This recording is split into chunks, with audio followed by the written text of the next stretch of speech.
When the apocalypse started, the protagonist put together a group and created a safe zone, but everything changed because of these wide-open legs here. They rescued a woman, and of course it was because she's very kind. Really kind, if you know what I mean. The problem is she was an enemy infiltrator and opened the gates during the night. Now he was hanging there, about to become zombie food, while his girlfriend was clinging to another guy. She laughs in his face, those friends who helped him so much. Now they were lying on the ground, and in the end, all of this is the protagonist's fault, and those beautiful legs. Now the most he can do is curse her and wish her a miserable death. But the hottie doesn't care, since she's got the fat guy's protection. So the fat guy just thanks him for the supplies and presses the button, making the protagonist fall into a cage full of hungry zombies. He wanted to have a taste of the hottie, but ended up becoming zombie food. In his final moments, he cursed and thought that if he had another chance, he'd get revenge on all of them. Then he opened his eyes in another place. Those legs were open for him again. He had barely opened his eyes, and the bitch was already telling him not to forget the bride's 400,000. But this time, things will be different. It won't just be pretty legs that will fool him this time. Actually, I think in the future, pretty legs will hook him again. But who doesn't fall for something like that can throw the first stone. He already wanted to choke her, but that wouldn't be fun. So today he just kicked her out. This caught the girl by surprise, since before he was always like a little lapdog, but now he's a big dog and you can expect revenge. He has 1 month before the apocalypse begins, and this time there's something different. The system appeared to him, and there will even be rewards. He can trade points for overpowered supply boxes and body enhancements. To start, he goes straight to the food app. He ordered the best meal of his life. In his past life, he didn't eat anything decent for years. Now he's going to devour some good food. Suddenly his phone rings. It was the hottie with the big legs friend calling to annoy him. The protagonist just tells her to spend 5 minutes with P. Diddy with the clock stopped and hangs up on her. He let out all the resentment he had been holding in his soul. Now he needs to think about how to buy land and build a fortress. So that same day he goes to a real estate agency. The clerk seems very attentive, but soon the manager shows up to bother. He starts scolding the girl in front of everyone and tells her to go help unload the truck. She even tries to say she has a client, but the man says she shouldn't waste time on a broke guy. He even says that if he manages to buy a single bathroom, he'll do a live eating shit. The protagonist laughs and says he'll make sure he finds some nice fresh ones later. Then pulling out his card, he's here to buy land. Everyone is shocked since that's very expensive. The girl keeps helping him well and asks him to follow her. She shows up with a bunch of paperwork about land, asking him to check it, but he says he has some requirements, and if they're not met, he doesn't want it. The land he needs must be near mountains and fresh water, preferably running water. It would be good if it had large factories too. The girl finds it strange, but says she'll think of something. Suddenly the manager says there's land in the East District that meets the requirements, but of course the guy wouldn't have the money to buy that. Zhao Yong asks if it really has everything he needs there, and the answer is yes, but the girl warns that the factories weren't finished. Even so, the protagonist says he's going to buy that land. He tells the girl to be quick because there's someone waiting to eat fresh shit, and it really was paid. The manager went crazy that he paid 300,000 for land, where the factories weren't finished. So before leaving, he says he hopes he puts on a good performance in the live. The customers who were in the store say they'll record the scene, and another even says he ate lobster last night and asks if he wants some. And just like that, the first part of the system's mission was completed, and of course he used the bride money for that. Suddenly the big guy from his past life walks past the protagonist. He wonders what he's doing here, but when he looks ahead he sees his manager eating that. You can bet your next big guy, revenge is on the way. Nice. The scene then shifts to Kui Jing, who gets a call from Xu Xiang telling her Xiaoyang went to the real estate company. That instantly grabs her attention. Her first question is how Xiaoyang could afford land, and Xu Xiang tells her he probably used the money saved for their marriage. Kui Ping is furious when she hears her money was used for his own plans. Instead of calming her down, her friend tells her to go ask Xiaoyang herself. Meanwhile, Xiaoyang is thinking about his next move. The real problem is money. He needs a lot of it for supplies and to build his base. His thoughts are cut off by loud pounding at the door. It's not the police, just those two annoying women, both mad about how he used Kui Jing's money. Xiaoyang is confused and asks what this is about. Kui Jing doesn't let him explain. She accuses him of using her money to buy land, then even claims the land belongs to her. Xiaoyang thinks the whole thing is absurd. He throws a stack of cash at her and makes it clear he'd never spend a woman's money. Then he reveals he already knows she's been secretly dating Xu Qiang. That completely stuns her. Her so-called best friend jumps in and tries to smooth it over, saying it's just a misunderstanding between a couple. Xiaoyang doesn't buy it and calls Kui Jing out for cheating on him with her sugar daddy. He shuts the door in her face and tells them to leave. Even then, Kui Jing isn't upset about what she did. She only cares about how he found out. Her friend is shocked too. She had no idea about the secret relationship, and she's disgusted that it was with old man Xu Qiang. Even she realizes they have no way to pressure Xiaoyang now, so they'll need another plan later. The reason is simple. She's been waiting for her own chance. Now that Xiaoyang and Kui Jing are fighting, she wants to steal him for herself. Leaving those two behind, Xiaoyang heads to the unfinished factory. The construction team leader says the place needs a lot of renovation, plus full defense systems, so the project will take time. With all the defenses Xiaoyang wants, even the crew thinks it's over the top. Still, he orders them to finish everything in 1 month. The leader says that's impossible with their current manpower. Then he adds that it could be done faster, if Xiaoyang pays more. To rush the work, they'll need at least 20 million yuan. Xiaoyang doesn't flinch. He just asks if that's the real number. The leader says they'll also need 5 million upfront to start. Xiaoyang agrees and says he'll transfer the money within a week as long as they begin right away. The leader is left speechless. Xiaoyang also promises that if he fails to pay, he'll transfer the land to them to cover the loss. With that, the deal is set. But then their talk is interrupted by Kuijing's friend. She walks over acting close to him and grabs his arm, asking what he's doing there. Xiaoyang is already annoyed. In his past life, she helped Kuijing take his family's property. He plans to deal with her later, but for now, he asks why she's here. She ignores the question and asks if this is the land he bought, wondering if he plans to build a villa on it. Done being polite, Xiaoyang pulls away and says it's none of her business. That only makes her angrier. She can't believe he's treating her so coldly. Xiaoyang turns back to the workers and tells them to make the gate area wider. Ignored again, she gets frustrated. She knows Kuijing's relationship with him is falling apart, so she still thinks she has a chance. Back at his apartment, Xiaoyang tries raising money by using his house as collateral. Even that won't cover the upfront payment, so he starts thinking of bigger scams. Since the apocalypse is coming anyway, he even considers selling the same place to several buyers. His quiet moment is broken by an old man pounding on the door and yelling for him to open up. It turns out to be his wealthy neighbor, Grandpa Li, who already owns the first 2 floors and now wants Xiaoyang's apartment too. In the old timeline, Xiaoyang kept this place because he thought it would be his future wedding home. But after everything that happened, and with Grandpa Li constantly bothering him, he starts thinking differently. Grandpa Li scolds him for going out partying, but Xiaoyang flatly denies it. Instead of arguing, Xiaoyang suddenly agrees to sell the apartment. That instantly changes the old man's mood. He's shocked to hear Xiaoyang say yes. But Xiaoyang says there's one condition. His new place won't be ready for 6 months, so he wants 5 million upfront to pay off his loan first. If Grandpa Li refuses, Xiaoyang is ready to end the talk right there. At the last second, the old man agrees, but wants a contract so neither side has problems later. That doesn't bother Xiaoyang at all, especially since he knows Grandpa Li won't live long enough to matter, so things are going well. He'll soon get 5 million from Grandpa Li, and with the 3 million he already has lined up, he now has 8 million total. And since he finished the first mission requirement, he can finally claim the reward. Next, Xiaoyang tears through the grocery store, loading up supplies at full speed. People around him start wondering if something is wrong with him. Their reaction makes sense. He's pushing around 7 carts packed with goods. Some customers think someone scared him with rumors about the end of the world. Xiaoyang ignores them and completes the second task. Now he has to decide how to spend his points. He could raise his stats, but the better choice is the protagonist's toolbox. So he picks it without hesitation and spends everything. A glowing mystery box appears. Inside is a powerful space ring that can store items in a frozen dimension. Xiaoyang is more than happy with a reward like that. Now he won't have to worry about his food spoiling in storage. But the system doesn't stop there. It raises the goal from 1 year of supplies to 10 years if he wants more points. His huge shopping spree draws attention, and security shows up to handle the disturbance. Yang Tao is shocked to see Xiaoyang there. Back in school, Yang Tao was one of the bullies who picked on weaker students, including Xiaoyang. Now he's shouting at him again, ordering Xiaoyang to put everything back instead of causing trouble. Xiaoyang just smiles and says Yang Tao hasn't changed at all. He says he'll pay for everything, but Yang Tao assumes he's bluffing and demands immediate payment. An hour later, 4 cashiers finally finish scanning all the items. The bill comes to nearly 57,000 yuan. Yang Tao immediately orders Xiaoyang to pay. Xiaoyang calmly swipes his card. To Yang Tao's shock, the payment goes through. Humiliated, Yang Tao starts to leave with his men, but Xiaoyang stops him. He says Yang Tao was rude to him for no reason, so he wants a proper apology, or he'll return everything.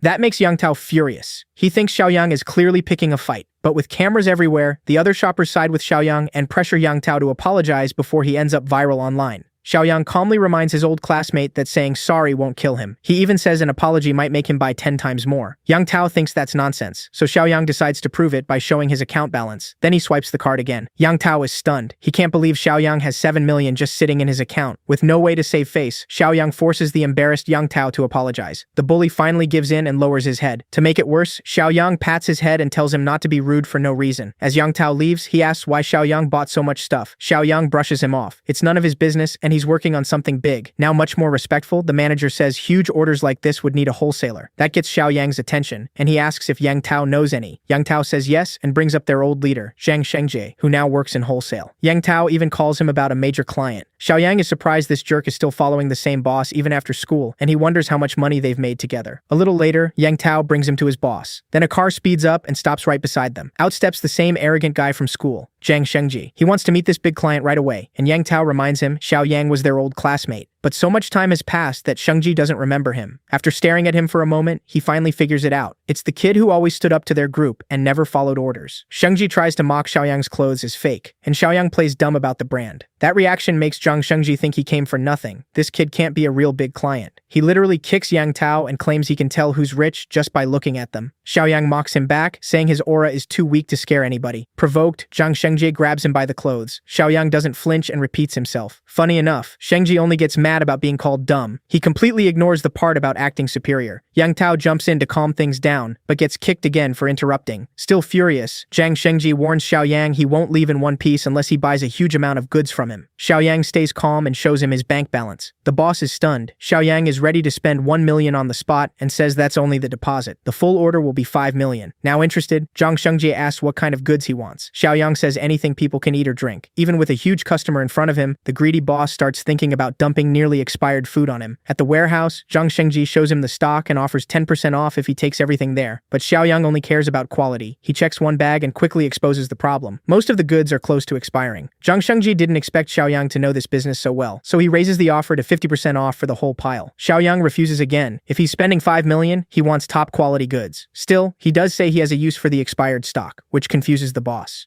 Since the discount is already out there, Xiaoyang uses it in the negotiation. He wants all the expired goods too, but he'll pay for them in a month. Zhang Shengji agrees, though he worries Xiaoyang might back out once the food fully expires. Xiaoyang offers his house as collateral, which makes the boss even more curious about his plan. Xiaoyang isn't worried at all. He gives Shengji one hint. Within days, even expired food will become a luxury. That sends a chill through the boss, but Xiaoyang refuses to explain. He closes the deal and says he'll send the delivery address later. Then Xiaoyang gets a call. Someone wants to buy his house. He finishes up at the warehouse and leaves the rest to them. As he goes, Yang Tao wonders if they were the ones who got played. Even the boss can't figure out how this normal-looking kid spends millions so casually. In the next scene, the buyer sends a 400,000 deposit for Xiaoyang's house and agrees to let him stay there for 3 more months. Xiaoyang clearly doesn't care what happens later, because the world is about to fall into chaos anyway. He's surprised by how desperate the old man is. The man didn't even inspect the house before paying, so Xiaoyang asks why. The old man says it's for his granddaughter, who needs to transfer schools and needs a new place to live. They like the house, so they made an offer. Xiaoyang jokingly wonders if he should raise the price after hearing that, and the poor old man immediately gets scared. But Xiaoyang keeps the original price and assures him he won't do that. They sign the contract and the sale is done. The old man thanks him warmly and says he won't bother him anymore. But the moment hits Xiaoyang hard. People like this old man and his granddaughter probably won't survive the coming apocalypse. Wanting to do one last good thing, he stops him and asks for their current address. Next, Xiaoyang returns to the construction site to check on his place. The first payment already cleared, but the captain is hoping for the second. Xiaoyang says it's coming soon and asks how the work is going. It's about 80% finished. The doors and structure are built for solid defense, and the warehouse has already been cleaned up. Satisfied with the progress, Xiaoyang tells Zhang Shengji to send all the goods right away. Soon the supplies arrive and get stacked neatly. Xiaoyang even pays each worker 2,000 just for the labor. While they celebrate, he helps sort everything, making sure the perishables are placed properly. By evening, all the sorting is done. Xiaoyang looks over everything with pride. At last, he's gathered 10 years worth of supplies and earns 20 more points. He opens the system shop again and sees another box available. One good thing about the system is that he can gain powers before the zombie outbreak starts. He spends 10 points on the new mystery box and gets an ability called Mind's Eye. It lets him sense hostility and bad intentions in people. That'll be very useful in the apocalypse. Then the system gives him a new task, armed to the teeth. He now needs to collect a huge stash of weapons, which is exactly what Xiaoyang wanted anyway. That night, the story moves to a darker place, the black market. Xiaoyang walks through the crowd, listening to people talk about antiques. All kinds of shady people are here, including Xuqiang, who's arguing with a seller over the price of a bracelet. Watching him buy fake jewelry only confirms Xiaoyang's opinion. This guy's a scammer, and Kui Ping has no idea she's wearing fakes.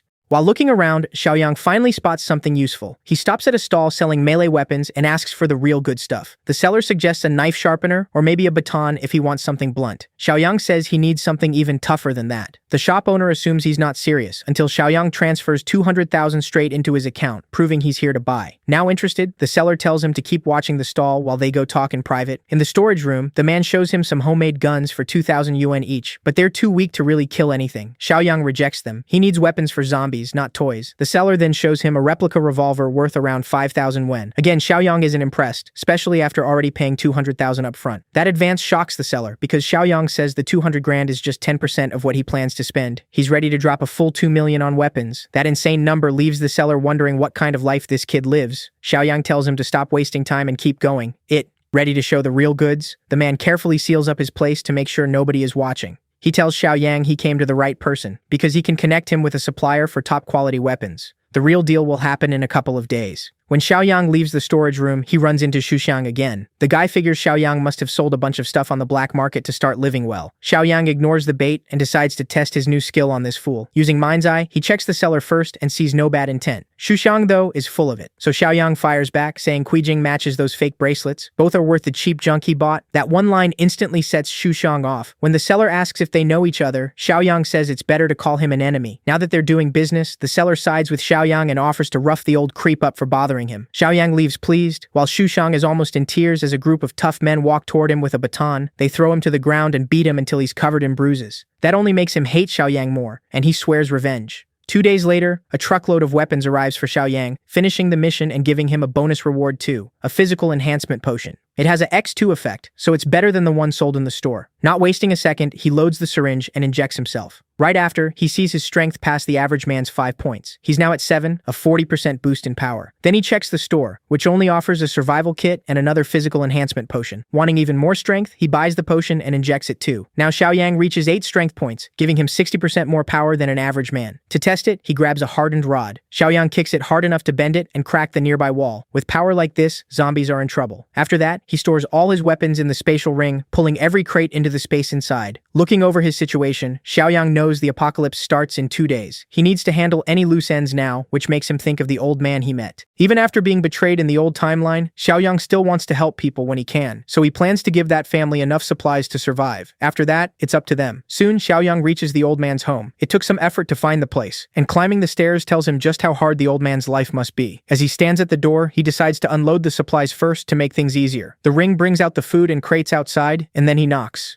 The old man comes over nervously, apologizing about the rent, but freezes when he sees Xiaoyang there. He's even more shocked by all the supplies the kid brought. Xiaoyang says there's no time to explain, and they need to move everything inside fast. Once the crates are inside, the old man is amazed by Xiaoyang's stamina. Xiaoyang looks around and decides the apartment is secure enough. He warns the old man to tell no one what he's about to hear, then says they need to use these supplies carefully because the world is about to change. Then he notices a photo of the old man's granddaughter. To his shock, it's Shanshan, a friend he made during the apocalypse. He asks to confirm it, and her grandfather is stunned that Xiaoyang already knows her name. Worried, Xiaoyang asks where she is. She's in her hometown, studying and getting ready to transfer schools. In the original timeline, he met her after she was left with deep regret over her grandfather's death. The old man died saving her, and Xiaoyang refuses to let that happen again. First, he tells the grandfather he can't move into his house. The old man panics, but Xiaoyang calms him and explains the truth. The world ends tomorrow, zombies are coming, and nowhere will be safe. That's why they need to pick Shanshan up first and decide where to stay after. The old man can barely process all that at once. Still, Xiaoyang has to make him understand. He compares it to a famine, where food will become the biggest problem. Then he proves something is wrong by pulling all the furniture and crates back into his ring. Shanshan's grandfather is speechless until Xiaoyang says he has powers and can see the future. That's why they need to go to Shanshan's school right now. Next, they're in the car racing to the school. When they arrive, Xiaoyang asks for her dorm and starts searching with the old man. They find Shanshan getting slapped around by a jealous girl over some boy who likes her. Even though Shanshan keeps saying she has nothing to do with him, the girl hits her again for making excuses. The group keeps bullying Shanshan for acting like she doesn't care. Luckily, her grandpa rushes over to find her. The helpless old man tells the girl to let her go, but a few violent teens step in and threaten him for interfering. For his granddaughter's sake, the old man charges in anyway and faces the 3 boys. One of them raises a baseball bat at his head, but before it lands, Xiaoyang catches his arm and mocks them for acting like gangsters when they're just kids. The punks laugh at him, but Xiaoyang answers with one brutal kick that drops the first guy on the spot. The other 2 immediately wonder if he's some kind of pro. They still try to surround him and Xiaoyang lets them. The guy with the club swings from his blind side, but Xiaoyang ducks it easily.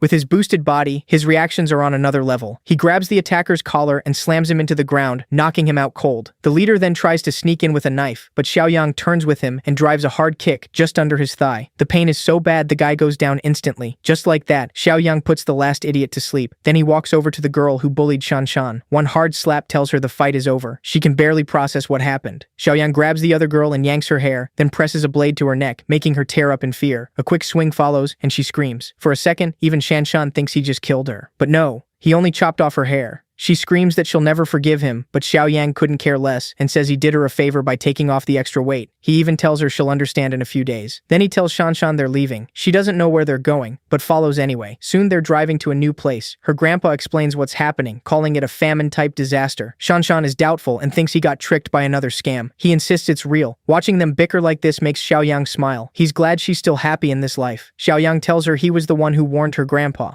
This version of Shanshan has no idea who he is, so he introduces himself properly. She thanks him for saving her from the bullies, but Xiaoyang isn't worried about them. They likely won't survive what's coming. Shenshan is still confused about what's about to happen. Xiaoyang explains he only called it a famine so her grandpa could understand easier. That gives her a little hope, until he replaces that word with apocalypse, and crushes it right away. He says the news should already be showing signs of chaos. Shanshan checks her phone and finds a bunch of videos about some rabies-like sickness is making people lose control and attack others. The more clips she watches, the more scared she gets. The infected look terrifying. Xiaoyang realizes he was right. The apocalypse is almost here. Shanshan learns that tomorrow, toxic smog will officially break out and cover several provinces. The smog will permanently change living things. A huge part of the population will turn into zombies right away, and after that, they'll hunt down anyone still normal. And once those survivors die, they rise too, making the horde even bigger. At least Shanshan knows what zombies are, but this is still too crazy for her to fully believe. Xiaoyang figures she'll accept it soon enough, especially once the world falls apart within a week. For now, they have another problem: traffic. Even the emergency lane is jammed, which catches Xiaoyang off guard. With the road packed, Shanshan worries zombies will reach them while they're trapped. Xiaoyang tells her it isn't that bad yet since the apocalypse hasn't fully started. Still, even before the main disaster begins, a smaller outbreak could easily happen here. Then a reckless driver forces his way between lanes and slams straight into Xiaoyang's car. That instantly pisses him off, so he blocks the guy from getting into the emergency lane. The driver stops beside them and starts yelling at Xiaoyang. Once they realize it's some spoiled rich guy in a Mercedes, Shanshan's grandpa says to drop it. Xiaoyang disagrees. If this guy drags them out, he's dead. An hour later, traffic finally clears and the issue seems over.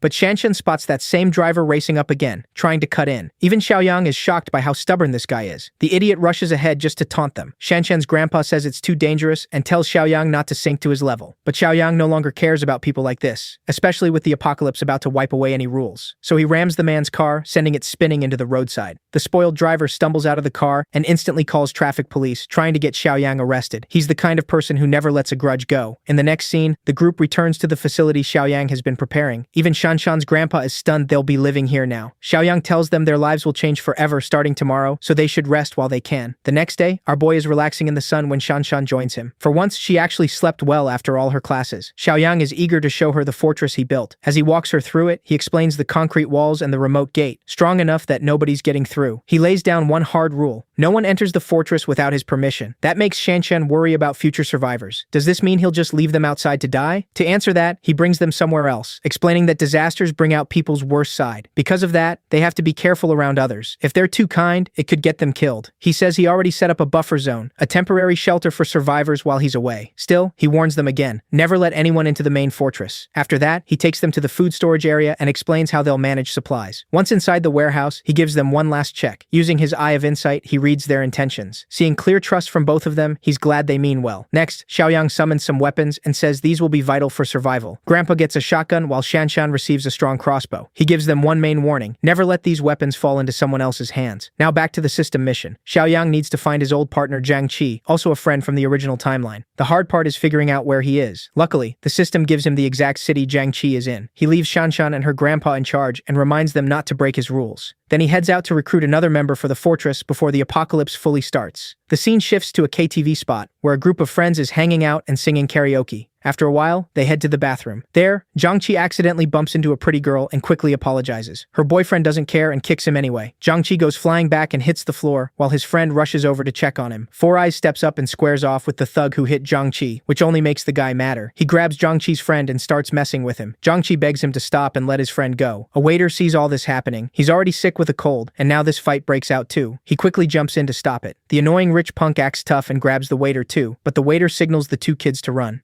Zhangqi and his friend take the chance and bolt. They make it back to their karaoke room, safe for the moment. The others are shocked to see them rush in like that. Four Eyes explains they bumped into some thug's girl and got beaten for it, and only escaped because the waiter helped them. That gets the other two fired up. They want to go back and beat the guy for messing with their group. Zhangqi calms them down, saying there's no point in looking for more trouble. But things are about to get much worse. That waiter is now beaten bloody, and the rich thug has brought 3 more friends to go after Zhangqi's whole group. He orders his men to grab them at once. Zhangqi and Four Eyes can't fight back, so they immediately crouch down. There's only one guy in their group brave enough to resist, and the second he tries to speak up, the thug leader smashes a bottle bottle over his head. Chen Chong, yes, that's really his name, ends up with blood pouring from his head. The scene switches to Xiao Yang, who pulls up outside the bar, figuring it makes sense that Jiang Qi would be here. Chen Chong is down hard, and with that much blood on the floor, he needs a hospital fast. The thug leader looks to his girl for approval, and she says they should punish the guy who bumped into her, and that puts Jiang Qi next in line for a beating. Out of nowhere, Chen Chong lunges up and tries to attack the thug leader. If another guy hadn't stopped him, he might have crushed his face. The thug leader is shocked a college kid would dare fight back and smashes another bottle over Chen Chong's head. Chen Chong drops again, and his friends cry out in panic. Seeing that sends Jiang Qi into a rage, but he and the others are quickly held down. The last member of their group trembles off to the side. The waiter is barely staying conscious while the thugs keep beating Jiang Qi's group. When he finally swings, he misses completely. Then something changes, the waiter's eyes turn bloodshot, and he throws himself into the fight like a wild animal. He bites one man in the shoulder, horrifying everyone there. The thugs have no clue what just happened or why the waiter suddenly snapped. They rush to hold him down, but he's way too strong. The waiter spins around and bites another thug on the arm. He's fully gone now, overpowering the man and slamming him to the floor. Then to everyone's shock, that same beast is easily pinned by some random guy, who turns out to be Xiao Yang. He steps right in and tells everyone to quit messing around. The thugs are stunned. A second ago, they were getting wrecked by the waiter, and now this one kid has him pinned with no effort. The thug leader demands to know who Xiao Yang is, but Xiao Yang ignores him and asks Jiang Qi if he's been bitten anywhere. Luckily, he hasn't, though he has no idea why Xiao Yang is asking that. Xiao Yang tells him to come with him right now. They need to leave, but the thug leader still isn't done and blocks their way. At the same time, one of his own men starts getting a brutal headache after being bitten. Xiao Yang instantly understands. The infection is spreading fast, and that guy is about to turn. He asks if the bite on his shoulder came from the same rabid waiter. The thug confirms it, but still doesn't get why it matters. Xiao Yang realizes the man was already infected, and with a bite that close to his head, he's finished. Xiao Yang grabs the zombie waiter, throws him into the restroom, and slams the door shut. The thing keeps smashing against it, but zombies at this stage still can't figure out how to open doors.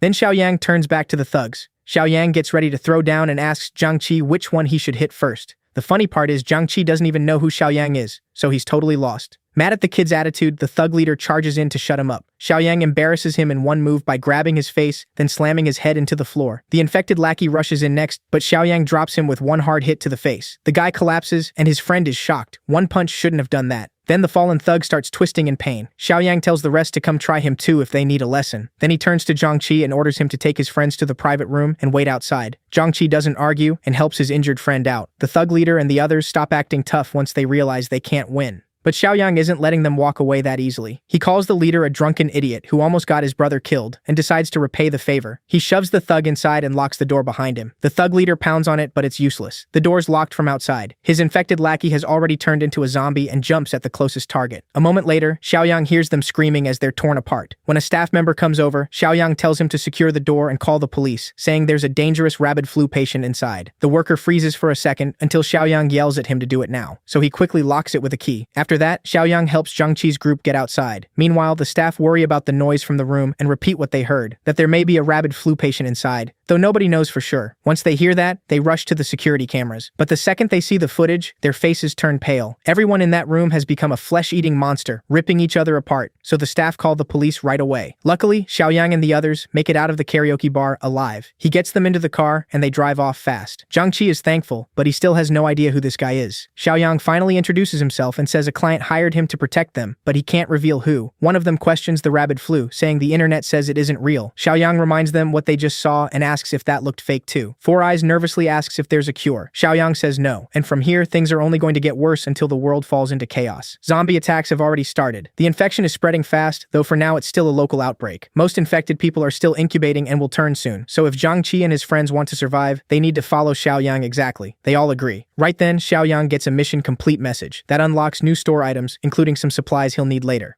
The one that catches his eye most is the post-apocalyptic cultivator box. Since all three boxes look useful, he decides to open them back at the fortress. Still, he knows he needs to earn their trust. In the original timeline, Jiang Qi's friends were killed because one of them betrayed the group, and that traitor is still among these three. Now it's basically a game of Among Us to figure out who it is. For now, let's check on Kui Jing. She's terrified of going to the supermarket after seeing the news and wants her supplies delivered straight to her door. Then someone starts banging hard on her door, and Kui Jing panics. She quickly hangs up on Xuxiang. When she looks outside, she finally relaxes. It's just her best friend, who says the first floor neighbor was dragged away by police in an ambulance. Looks like he was infected too, which explains why the whole building feels so tense. Her friend asks about the supplies Xuxiang promised, but they still haven't arrived, so she comes up with another plan. Feed Xuxiang's ego and tell him Xiaoyang has a stockpile of supplies. Kuijing asks how she knows that, and it turns out her friend had someone spying on him and learned he keeps ordering huge amounts of goods. Kuijing can't believe her ex knew about the apocalypse early. Her friend pushes her to tell Xuxiang everything so they can steal Xiaoyang's stash and get rich. Back at the fortress, Zhang Qi is stunned. He never expected someone to build a real fortress. Xiaoyang says everyone reacts that way. Shanshan and her grandpa are happy to see him back. He tells them everything is under control and introduces Zhang Qi and the others. He says they'll be staying here from now on, then introduces Shanshan and her grandpa in return. They welcome the newcomers right away since Xiaoyang brought them. Xiaoyang asks Grandpa to show them around and explain the rules. One of the guys immediately asks for weapons to protect themselves. That only makes Xiaoyang more suspicious, since he already knows there's a mole in Zhang Qi's group. Four Eyes tells Yiming to relax. It's way too early to ask for weapons when they haven't earned trust. Xiaoyang says they can have weapons in a few days, but first they need to take care of the injured Chen Chong and help him recover. Inside the fortress, they clean up and change clothes. Yiming is annoyed that his friend stepped in, thinking they would have gotten weapons otherwise. He actually believes they're being kept prisoner instead of protected, but Four Eyes reminds him Xiaoyang saved them, so that doesn't make sense. They're all curious about who Xiaoyang really is, since all they know is that some secret client hired him. Yiming stays hostile for no reason. He's also angry that Chen Chong isn't being treated more directly because of the fear he might be infected. The idiot even thinks Xiaoyang's group wants to harvest their organs, so he says they should strike first. Four Eyes warns that if they're wrong, they'd be betraying the man who saved them. Yiming doesn't care. He wants power and plans to take the fortress for himself. He even says they should get rid of the little girl and the old man while Xiaoyang is gone.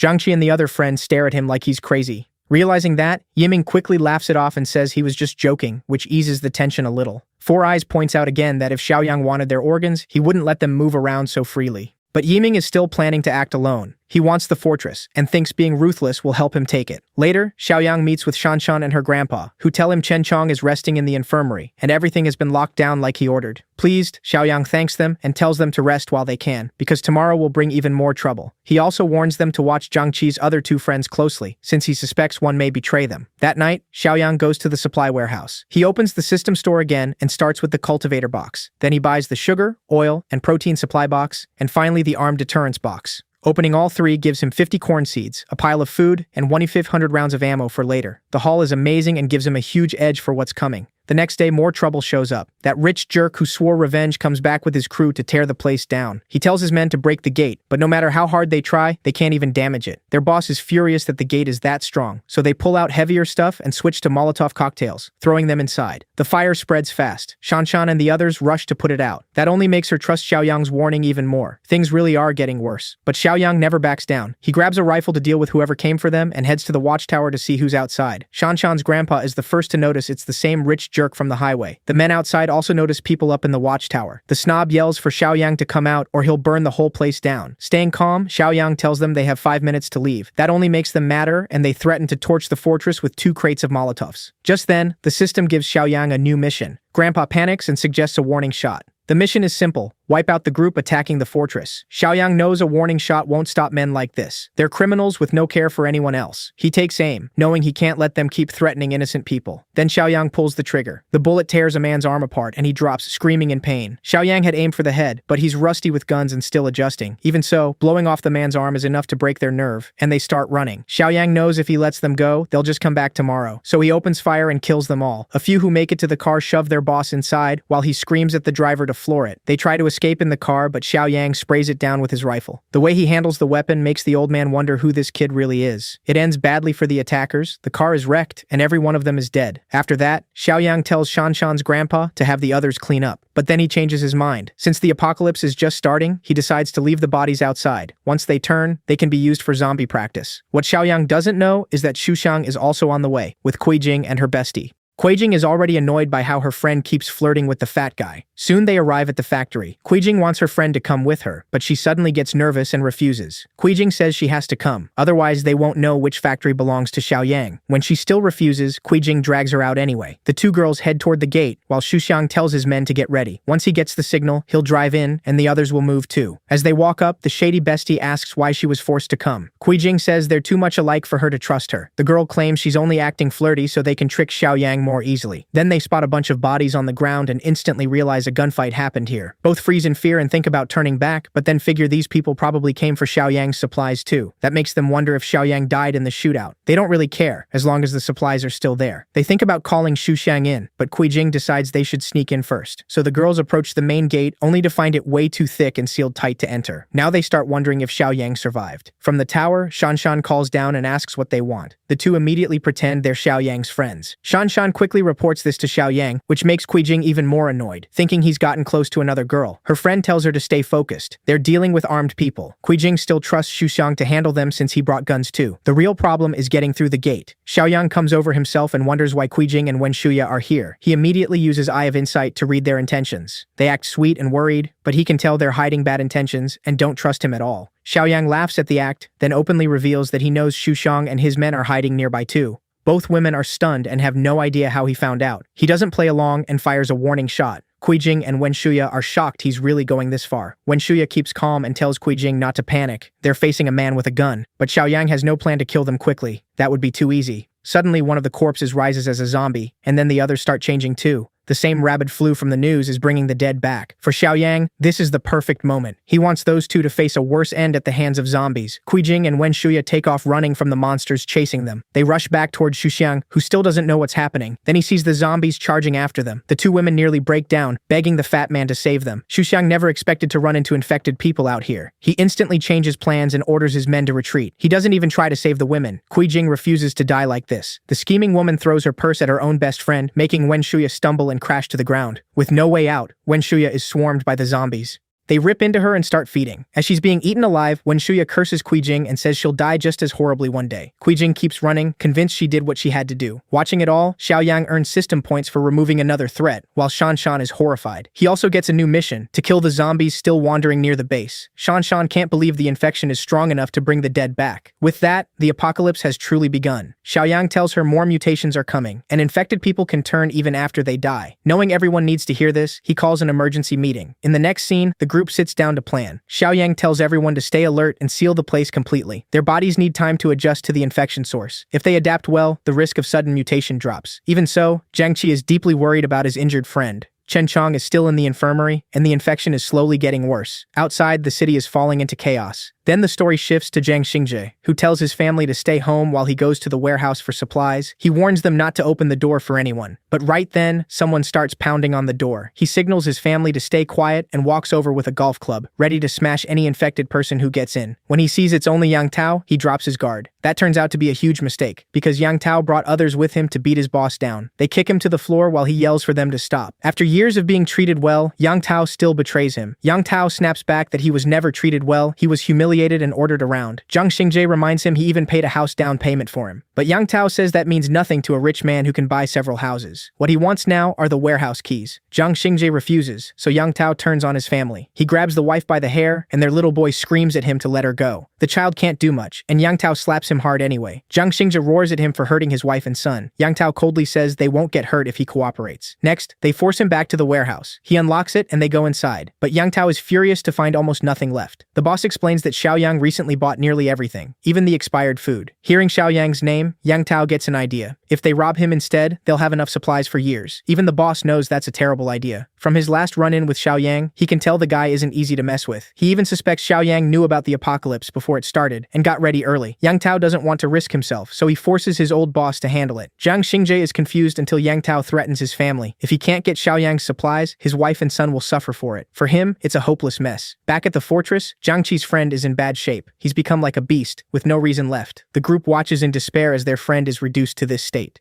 Then Yiming says they should put him down. That immediately makes Xiaoyang suspicious again. Jiangqi can't believe Yiming would say that, but Yiming means it. He says there's no point keeping an infected person alive, especially one who's basically already gone. If he breaks free, everyone else will be in danger. It hurts to hear, but he's right. Xiaoyang agrees. There's no cure, so their friend can't be brought back. To test Yiming, Xiaoyang hands him a blade to see what he'll do. Yiming freezes at first, then understands. Xiaoyang wants him to kill his infected friend. Yiming trembles as he stares at the weapon. Xiaoyang presses him, reminding him that he was the one asking for a weapon. If that's what he believes, then he should be the one to send his friend off. Before it goes further, Jiangqi knocks the blade away. He knows how heavy that choice is and offers to do it himself. Xiaoyang quickly warns him that if he does this, this, he'll be taking a life. That's not something to take lightly, but Zhang Qi trusts Xiaoyang and still decides to do it. Seeing his resolve, Xiaoyang lets him step forward. In the next moment, Zhang Qi raises the blade and is just about to strike when Xiaoyang suddenly stops him. Even after agreeing, he changes his mind at the last second. Chen Chong's case is different, so Xiaoyang doesn't want him killed yet. He still has a use for him. The system had already warned him that Chen Chong's mutation is rare. Once he's alone in the room, Xiaoyang checks on him. Right now, Chen Chong is nothing but a savage monster. But Xiaoyang walks right up to him without fear and reminds him that he still has one last job. The next day, a car slams into a pole. It's the boss, having such a terrible day that he can't even drive straight. Luckily, he's close enough to the fortress to go on foot. But things get worse when a zombie suddenly attacks him. It bites his arm. He shoves the thing off, then runs back to the car. Grabbing a metal pipe, he cracks the zombie in the head. He keeps smashing until its head is turned into a bloody mess. But he spent too long on one zombie, and now more are closing in. Even with his injury, he keeps moving toward the fortress. Meanwhile, Xiaoyang has his people geared up. They're all armed and ready to clear the zombies near the base. Shanshan struggles with the protective gear. It's uncomfortable, but they need it. Xiaoyang explains that zombies can burst forward with crazy force, and that's dangerous for people without battle experience. They can take the gear off later. Outside, they pick one zombie as their target. Xiaoyang tells everyone to get ready. They're close enough to attack. The zombie suddenly spots them and charges. As it rushes in, Xiaoyang reminds the team to cover each other and keep their distance. He slips past the zombie's lunge and shows them how to make an opening after a dodge. The best places to hit are the temples and the back of the neck. The neck is the weak point. Surprisingly, Four Eyes is brave enough to swing at the zombie's face, but instead of landing a real hit, he just hurts himself. Xiaoyang tells them hitting the skull is useless. It's one of the worst moves they can make. That mistake gives the zombie a chance to attack, forcing Four Eyes to block with his weapon.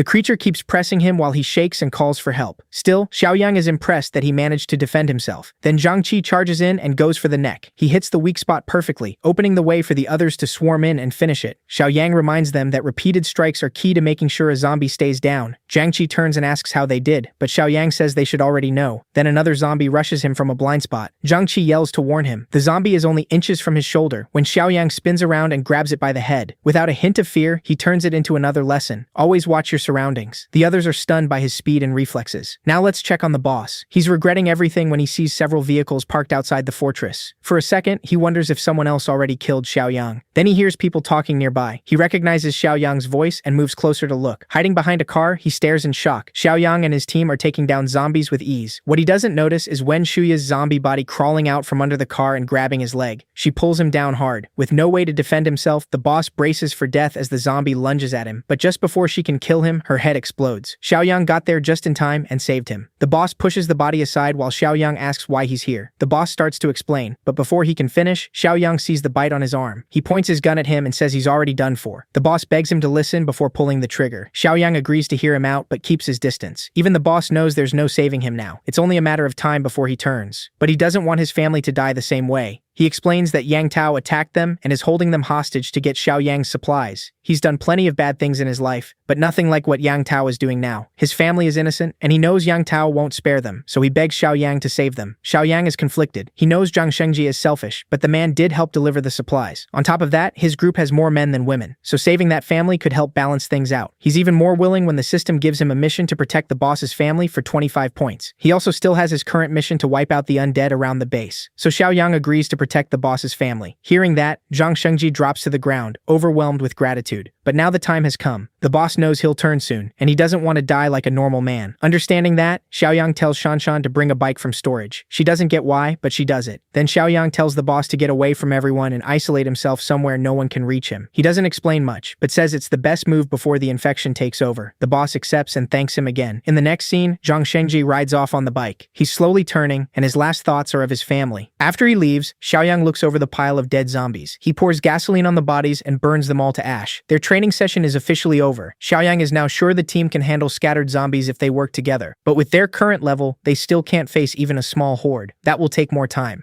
Xiaoyang tells the team to follow him, and soon they arrive at another storage room. Our boy has the old man watch the weapons storage tonight while he heads into the city. Of course, Shanshan's grandpa is worried. Going into a ruined city sounds crazy. Zhang Qi and Four Eyes offer to come too, but Xiaoyang refuses. The mission is too dangerous for their current skill level, so they need to stay and guard the fortress. With that decided, a few minutes later he's already in his car, armed and ready. For the first time in forever, the store is empty. Even the refresh feature takes time. This time, he spends points to refresh the whole list. New loot boxes appear that he's never seen before. Black tech, life-saving, and armed threat boxes. But each manual refresh doubles the cost, so he has to use it wisely. Even so, Xiaoyang decides these new boxes are worth spending his points on. For now, he only buys the black black tech supply box, leaving himself 6 points. When he opens it, he gets a physical enhancement potion that gives 5 points this time. That's a much bigger boost than before. Now pushing into superhuman strength, Xiaoyang injects the potion. His body absorbs it, making him stronger than ever. His real destination is the boss's house. Inside, the boss's wife and child tremble, hoping Zhang Shengjie will come fix everything. After a while, Yang Tao and his goons enter the room. The helpless woman asks what they plan to do. One scumbag grabs at her and says they'll enjoy themselves while her husband is gone. She fights back as best she can, begging them to stop. The thugs start tearing Xiaoli's clothes while her desperate son tries to shove one away. Then the ponytailed man, Li, walks in and asks what all the noise is. A goon says they're about to have some fun and tells Li to join them, but Li shuts it down. The job isn't done, so they need to focus. The thug complains, asking why it matters when they've done this before. Li snaps and reminds him that this is Zhang Shengjie's wife and kid. If she breaks down or kills herself, Zhang Shengjie will have nothing left to lose, and then he'll come for all of them. Li says they can deal with her later after her husband is handled. The thug grumbles but backs off. The goons start leaving, though one gives her a creepy warning to wait her turn. Mother and son can only cry. Night falls, and zombies begin roaming the streets. Driving through the empty roads, Xiaoyang thinks about his growth. With 13 points in stamina, he's over twice as strong as a normal person, and his reactions and control are far better too. He speeds through blocked streets, drifting around corners and enjoying the rush. But the whole area is packed with zombies, so he decides to leave the car behind. The city center is close, and driving any farther would draw too much attention. As he continues on foot, he hears roars. He turns and sees 2 zombies charging him. Xiaoyang doesn't panic. He dodges the attack, drives his shoulder into one of them, and hurls it away, sending it crashing into the other zombie. Then he summons his sword and rushes in again, not holding back. With one swing, both zombies are beheaded. To him now, they're just test dummies for his new power. He's stunned by how easily he crushes them. He's clearly more than twice as strong as an average person now. His senses are sharper too, and with his enhanced hearing, he can tell his target is only about 800 meters away. Nearby, a group of zombies keeps smashing against the door of a grocery store. Inside, the survivors pile heavy objects against the entrance, hoping it holds while they find a way out. A scared brat asks his father if they're going to die here. The man tries to calm him down, saying these monsters can't get in, and even if they do, they'll be reunited with his mother. That doesn't help much, and the kid starts crying harder. The officer gets annoyed by such a stupid thing to say, but the father fires back that if the officer was so smart, he'd be a property manager by now. Even the officer starts worrying they may really die here. Then gunshots ring out. One zombie at the door gets its head blown apart, and the brat drops in shock while his father has no idea what just happened. The officer tells them to move the heavy stuff and check outside, but warns them to stay quiet. When they peek out, they see all the nearby zombies are already dead, so they cautiously step outside. The brat suddenly yells about a mutant. His father asks what he means, and the kid explains it's a zombie that's stronger and faster, just like in comics, novels, and games. Old Song gets irritated and snaps at his son for still thinking about games in a life or death moment. He says that's probably why the kid always got bad grades. The officer cuts in, telling him to stop arguing. Grades have nothing to do with this. He tells them to hurry and watch their surroundings as they slowly head toward the base. When they reach a fork in the road, they stop. Old Song looks across the street and spots a young man standing there. It's Xiaoyang, busy using his system to add points and adjust his stats. The brat instantly screams that it's a mutant zombie, but the officer quickly realizes this is clearly a survivor, not a zombie. Xiaoyang notices them, laughs at the kid's mistake, and tells him to stop imagining things. The officer relaxes when he realizes it really is another survivor. He carefully walks over and says it's too dangerous to be alone. They need to stick together, so he invites Xiaoyang to join them. Xiaoyang asks who they are and why only a few of them are out here. While watching the area, the officer explains they're searching for supplies and that many civilians are still gathered at Rongxiang Garden. Hearing that, Xiaoyang remembers Junyu Mansion is nearby. Old Song nods and says it's right across the street. He urges Xiaoyang to come with them, saying there's safety in numbers. Officer Li has a gun, and they know how to deal with zombies. They have no idea who Xiaoyang really is, and he doesn't brag. He simply agrees. Then they move on carefully. Old Song asks why Xiaoyang wants to go to Junyu Mansion and whether he's looking for someone important. Xiaoyang says yes. Old Song asks if it's family or a girlfriend. Then he warns him to be ready for the worst. This is the end of the world, and that person may already be dead. Officer Li grimly agrees. Even if they survived the zombies, they could have run into those beasts.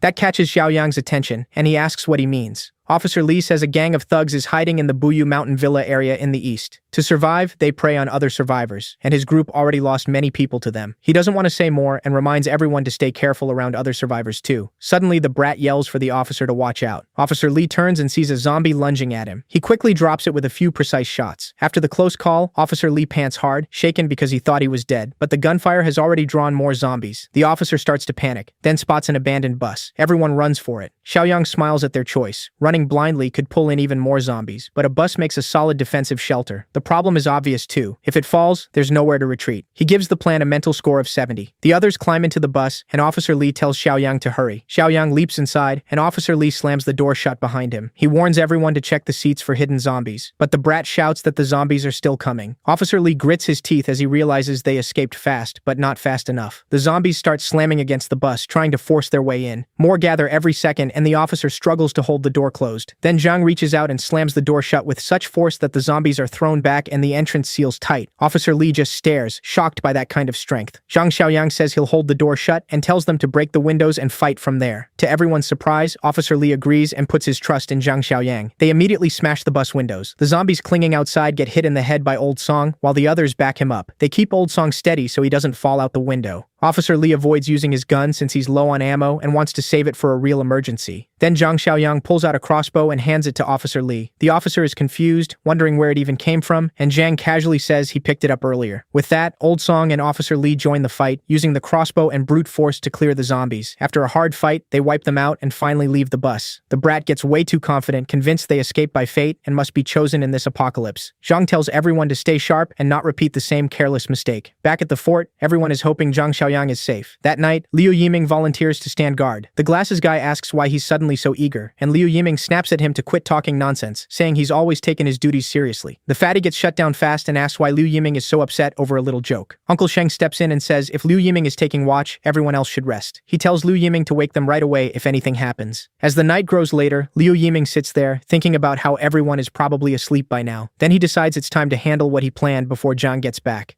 Meanwhile, the old man is fast asleep, with the weapon room key beside his pillow. He doesn't notice when Liu Yiming quietly slips into the room. As Liu Yiming moves to the old man's bed and reaches for the key, he's caught off guard when the old man wakes up just in time. He demands to know what Liu Yiming is doing, but before he can say more, he gets punched hard in the face by Liu Yiming. Grabbing the key, Liu Yiming takes off while the old man yells for him to give it back. The noise wakes everyone up, and the old man quickly tells them Liu Yiming stole the weapons room key. They all rush after that bastard, but while running, he throws junk behind him to block the way. The whole group stops there. It's almost funny. They could just jump over it, but they freeze like game characters blocked by an invisible wall. Liu Yiming spots the nursery on the way and decides he may as well go all in. He enters the room where Chen Chong, now a zombie, is strapped to the bed. As Liu Yiming moves closer, the zombie suddenly swings with its free hand. Liu Yiming is surprised. The other hand was supposed to be tied down, so he wonders if the straps were too loose. That actually makes him happier since now he doesn't have to untie the zombie himself. Meanwhile, the others finally get past the mess, and what they see in the hall is bad news. They're furious that Liu Yiming went this far just to free Chen Chong from the infirmary. The old man regrets not seeing earlier what a snake Liu Yiming was, but Shan Shan says regret won't help now. Since the weapons are locked away, they need to get the zombie back into the infirmary first. Uncle Sheng decides to use the method Zhang Xiaoyang taught them. Be careful and don't get bitten. Keeping that in mind, they move toward the zombie. Zhang Shi quickly grabs the bastard by the neck while the other two pin down its arms.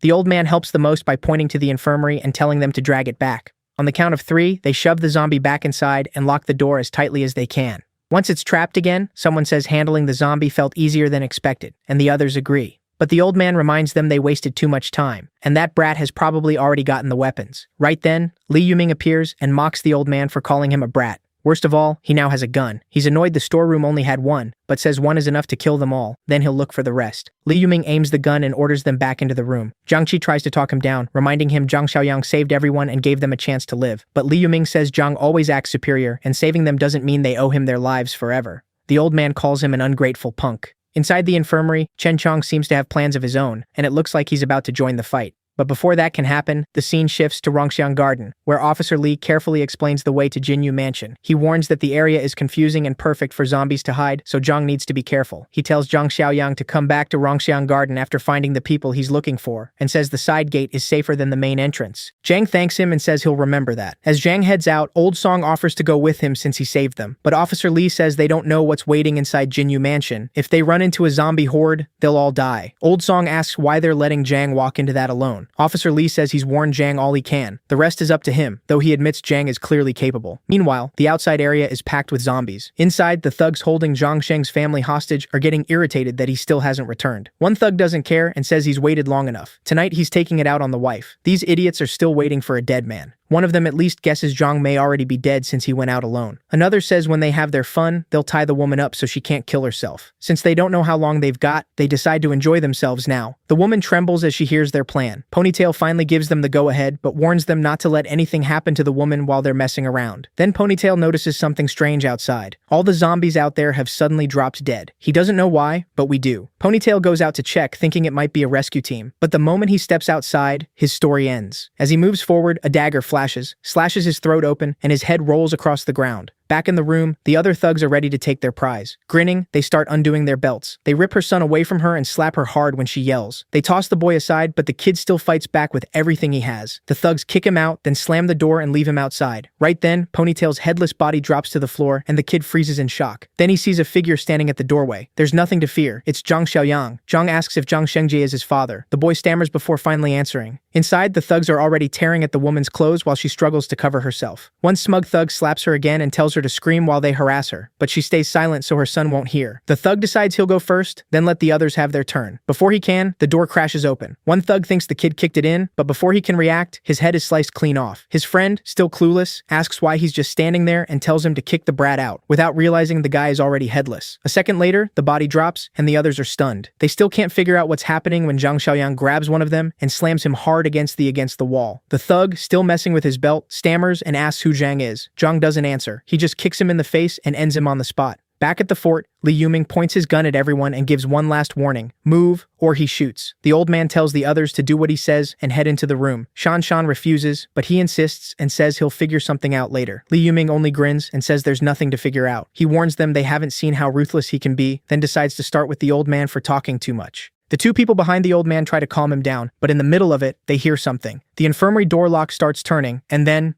the door swings open. To everyone's shock, Chen Chong somehow used the key and got out. No one can believe he unlocked it himself while still in that berserk state. But one thing is obvious. Chen Chong is staring straight at Li Yuming with pure killing intent. Li Yuming quickly aims his gun, set on killing the monster before it gets closer. He pulls the trigger but the gun jams and he instantly knows he's done for. Before he can react, the monster leaps at him and rips him apart, ending the man who'd kept everyone terrified. Chen Chong doesn't stop there. He drags Li Yuming's corpse back toward the infirmary. No one understands what's happening. They just stare in shock. Then Chen Chong picks up the infirmary key, throws it away and locks himself inside again, leaving the others completely stunned. Meanwhile, Zhang Xiaoyang finishes off the thugs and unties the wife. Then he calls the boy over. The mother pulls her son close and asks what Zhang wants with him. Zhang doesn't explain. He just tells the boy to come here. After a moment, the kid decides to trust him and tells his mother it'll be okay. When he walks over, Zhang gives him a dagger and tells him to kill the men who hurt them. The thugs instantly realize what's about to happen and start begging. Even the mother objects, saying he's only a child. But Zhang says he isn't just a child anymore. From now on, he has to protect his mother, so he needs to find his courage and kill the monsters who harmed her. The thug's filthy smiles flash through the boy's mind, and with all his fear turned into anger, he rushes at them and finally kills them, getting revenge for his mother. The mother watches in horror, while the boy is swallowed by rage. Because even now, his father still isn't coming back. Broken and desperate, he asks Zhang if his father is really dead. Zhang quietly says yes. The boy can't take it anymore and drops the bloody knife. He runs to his mother and hugs her as hard as he can. Wanting to save her son, the mother begs Zhang to take the boy and says she'll do anything. But the boy refuses. He wants to stay and protect her. Zhang tells both of them to come with him. He says he promised Zhang Shengjie he would keep them safe. Hearing that, the mother and son follow him. As they pass the corpses, Shuai trembles at the sight and at the thought of the monster who killed them. Zhang calmly says he was the one who killed them. The boy is Shuai, and his mother is Xiaoli. Then suddenly, Zhang signals them to stop after hearing something suspicious nearby. He asks Xiaoli where Building 8 in Banyan Garden is. She says it's straight ahead and wonders why he wants to know. The story shifts to Building 8, where a group of looters is outside demanding supplies. Inside, the survivors hide in the apartments, arguing over whether they should give in. Officer Lee shuts that down right away. He says the looters are beasts who won't keep their word and will kill everyone except the women. Outside, the gang gives them 10 minutes to cooperate. One woman inside considers going out to beg for mercy, but another refuses to become those men's toy. Then Gorilla cuts in and tells them not to worry. They aren't surrendering, and if they guard the hallway, the looters won't get through. Outside, the gang leader feels smug about their weapons, but his lackey points out they're still not strong enough to force their way in, especially with the armed leader inside and everyone hiding. The boss says they don't need to rush in. Instead, he orders his men to shut off the water to the first floor apartments and wait. While they make plans, Zhang Xiaoyang watches from nearby. Shuai quietly asks if these are bad people, and Zhang says yes. Funny enough, the same kid asking that just killed 3 grown men, but he still sounds innocent. Zhang reminds Shuai these are the same kind of men who hurt his mother, so they have to be stopped. Meanwhile, Officer Li tells everyone to watch the stairs and stay hidden while he checks what the men downstairs are doing. He moves to the window and peeks outside, spotting 7 men total, 3 with guns. Then a loud shot rings out, catching Officer Li by surprise. Everyone else is confused too, but we know what's happening. Zhang Xiaoyang has opened fire on the gang. 1 man drops and the rest have no idea who shot him. That's when Officer Li sees Zhang Xiaoyang advancing with a gun in hand. He starts firing, and another thug takes a clean headshot. Once they notice him standing among them, they fire back with their pistols. But Zhang keeps walking like nothing's happening. None of the bullets even touch him. Seeing how bad they are only makes him smirk. He aims at the boss hiding behind a concrete block, but the shots hit the block instead. Annoyed, the boss yells at his men to keep firing while Zhang is focused on him. One lackey stands up, ready to kill Zhang himself. Zhang instantly shifts his aim and blows the man's head off. Behind the concrete block, the leader sneers. Sure, Zhang must be out of bullets by now, so he decides to move. He raises his gun at Zhang, but Zhang just stares back coldly. The second the thug fires, Zhang tilts his head and dodges the shot. He grabs the man's gun arm, twists it, and points the gun under his neck. Then he pulls the trigger and sends the bullet through the thug's head. Just like that, the whole squad is wiped out. Zhang searches the leader's body for anything useful, then heads into the building, where a few gang members are still left. The remaining thugs rush him in desperation, but Zhang doesn't even blink. He stays where he is, and 3 quick shots drop all of them. Shuai watches in awe, even more impressed by Zhang after seeing that fight. Right then, a system mission appears for Zhang. Recruit survivors from Rongxiang, with a reward for finishing it. Zhang Xiaoyang asks who those people are, and Officer Li says they're from the Bikishan villas south of the city. He then calls over 2 young men in yellow jackets, Liu Chao and Chen Ji, and asks them to explain Bikishan to Brother Yang since they came from the south. They say the place is controlled by a gang with weapons and lots of supplies, and they've gathered almost all the survivors from the south. That makes Zhang pause. He wonders if Bikishan is where Li Xuxian and Kuijing built their settlements in his past life. Maybe they took over there. Then he asks if Bikishan is now the only settlement left in the south. One of the men says it wasn't always like that, but the gang had weapons, and weaker shelters couldn't fight back. Every time they took a place, they killed half the people and took the young pretty women, along with anyone willing to join them.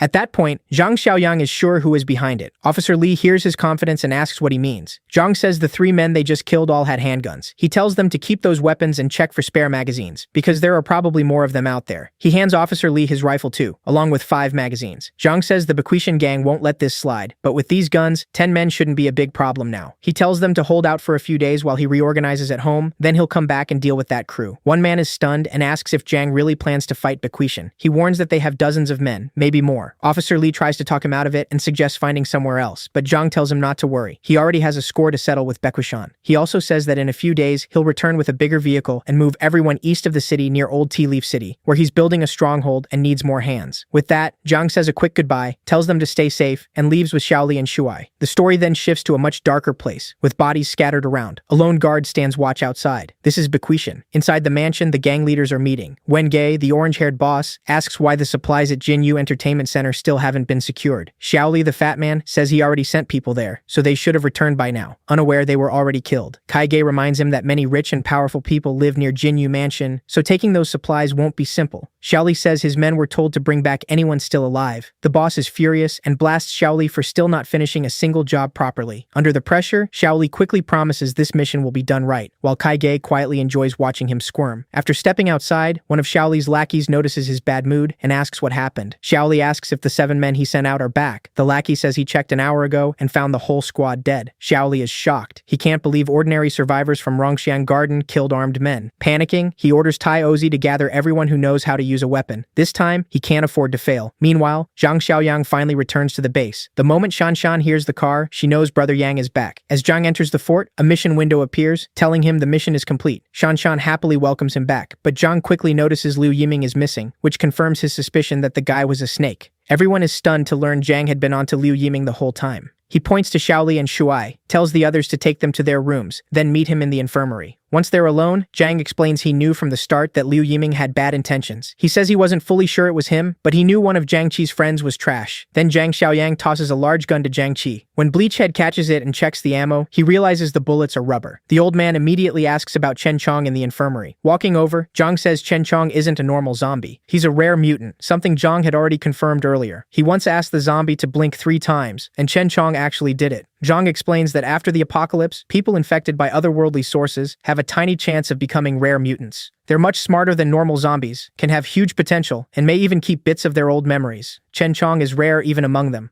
Zhang opens the door, and they find Chen Chong standing over the troublemaker. Seeing Zhang, the zombie quickly waves. Zhang tells him to stop holding back and get rid of the bastard. As the mutant starts dragging that snake away, Bleachhead asks if he still remembers him. Chen Chong slows, then stops and looks at Zhang Qi. No one knows what he's thinking. Then he suddenly swings at Bleachhead, who barely dodges. Turns out Chen Chong is just messing with his old friend, proving that even as a zombie, he still likes fooling around. Later, Zhang Xiaoyang looks over his system screen. Zhang Qi unlocks a hidden achievement called Mutual Companion, adding points to Zhang's total. Surprised by the bonus, Zhang decides to check the shop for anything new. There, he spots a level 2 item called the High-Tech Supply Box, which he's never seen before. But it costs 50 points, so Zhang hesitates. Instead, he opens the 2 boxes he still has left. Both give him surprising rewards. The Lifesaver Supply Box gives him an interdimensional infection blocker, which can stop otherworldly infection from taking hold, though it can't undo a full mutation. The Armed Deterrent Supply Box gives him a Barrett M82, a huge sniper rifle. Zhang is blown away by his luck. The Barrett alone is an incredible pull from a level 1 box, and the infection blocker could keep someone from fully turning into a zombie. The rewards make him want to open the level 2 box even more, but he keeps focused on his next mission, recruiting survivors from Rongxiang Garden tomorrow. Outside, Chen Chong throws the snake beyond the fort's area. Traitors have no place here. By morning, everyone gathers at the training ground. Young and old alike come armed, and Zhang announces that from now on, everyone must practice shooting for at least an hour every day. They start firing at bottles, and each hit flashes with light. The targets get struck cleanly without bursting apart. Zhang tells Uncle Sheng to have Jiang Qi gather everyone and clear a few more rooms, since he's bringing survivors back from Rongxiang Garden today. Uncle Sheng agrees at once. He also orders Chen Chong to join the trip, knowing the mutant's strength will come in handy. Later, they find an abandoned bus filled with zombies. Zhang clears them out easily, and Chen Chong helps by tossing the bodies off the bus. Once it's cleared, Zhang gives Chen Chong the bus keys and says he can take off his mask for now. But when they reach Rongxiang Garden, he needs to put it back on so he doesn't scare anyone. The mutant answers with a growl. Meanwhile, at Bikishan, Shaoli gets ready to head for Rongxiang Garden with a group of lackeys. This time, he's leading the attack himself, determined to crush Rongxiang Garden for good. With his numbers and weapons, he refuses to believe he can lose. Their truck starts up and speeds toward Rongxiang Garden. After stealing the zombie-filled bus, Zhang Xiaoyang jumps into the driver's seat and heads out fast. When he spots more zombies blocking the road, he doesn't slow down at all and plows right through them. Using his boosted reflexes, he weaves and drifts around the abandoned cars clogging the highway. Back in Rongxiang Garden, the building seems calm from the outside. Inside, Officer Li and the survivors eat carefully, trying to make their supplies last. Their meal is cut short by the sound of an engine outside. One of the kids guesses brother Xiaoyang has returned to save them, but Officer Li stays cautious. He grabs his AK-47 and tells everyone to keep quiet while he checks first. Carefully, he peeks out the window. What he sees isn't their rescue. It's a group of thugs out for revenge, checking weapons and searching for Building 8. Once they confirm the location, Li Xusheng orders his men forward. Officer Li is tense. Just when escape seemed possible, the Bequetian bastards showed up. Old Song raises his stolen pistol, ready to face them. With a few guns now spread through the group, the survivors feel a lot bolder. Officer Li warns them not to get cocky. The enemy outside has far more men and better firepower, so everyone needs to stick to the plan. As he heads to the rooftop, he sets up an ambush. Outside, the Bequetian men judge when they're close enough to pressure the survivors inside the building. Led by Li Xusheng, they raise their weapons and aim at the windows of Building 8. Old Song takes one look outside and yells for everyone to get down and take cover. The quiet grief was broken by a burst of gunfire tearing into the high-rise. Windows all across the building blew apart, forcing Old Song farther back. After the first spray of shots, Xusheng took a megaphone and told his men to keep their guns trained on the windows and shoot anyone who showed up. Then he started shouting into the mic, calling out the survivors inside. But before he could say much more, the thug beside him took a bullet through the head. The gang froze. They never expected hidden snipers to fire back. A second thug dropped after a clean shot to the leg. On the roof of Building 8, the AK-47 kept firing while the thugs scrambled for cover. Big Bro Lee had the perfect position and a clear view. Bitchui Mountain never thought the survivors had a long-range automatic weapon. Xusheng cursed the bad intel. He'd been told the survivors only had one pistol, and even with the guns taken from the 7 dead men, there should have been just 4 weak weapons. The shaken thugs looked to their boss for orders, scared of being picked off. His answer was simple: retreat. But these idiots took it the worst way possible and bolted out one by one instead of waiting to run together. Running into the open against a deadly shooter was a disaster, and the cop on the roof made every shot count. Xusheng screamed at his idiots for getting themselves killed, then started a countdown. At 3, the survivors of his squad ran like their lives depended on it, because they did. While his men fled in panic, Boss Lee stayed tucked behind cover. From the roof, the shooter quickly adjusted and kept dropping the retreating thugs with shot after shot. Boss Lee's plan from the start was to use his own men as bait until the sniper ran dry, then make his escape. Total scumbag move. Just as he hoped, the sniper ran out and had to reload. That short pause was enough for Xusheng to reach the car. Out of the whole force, only 4 were left. The last thug was a few seconds too slow, and Li Xuxiang was already in the driver's seat, not about to risk waiting for one more expendable man.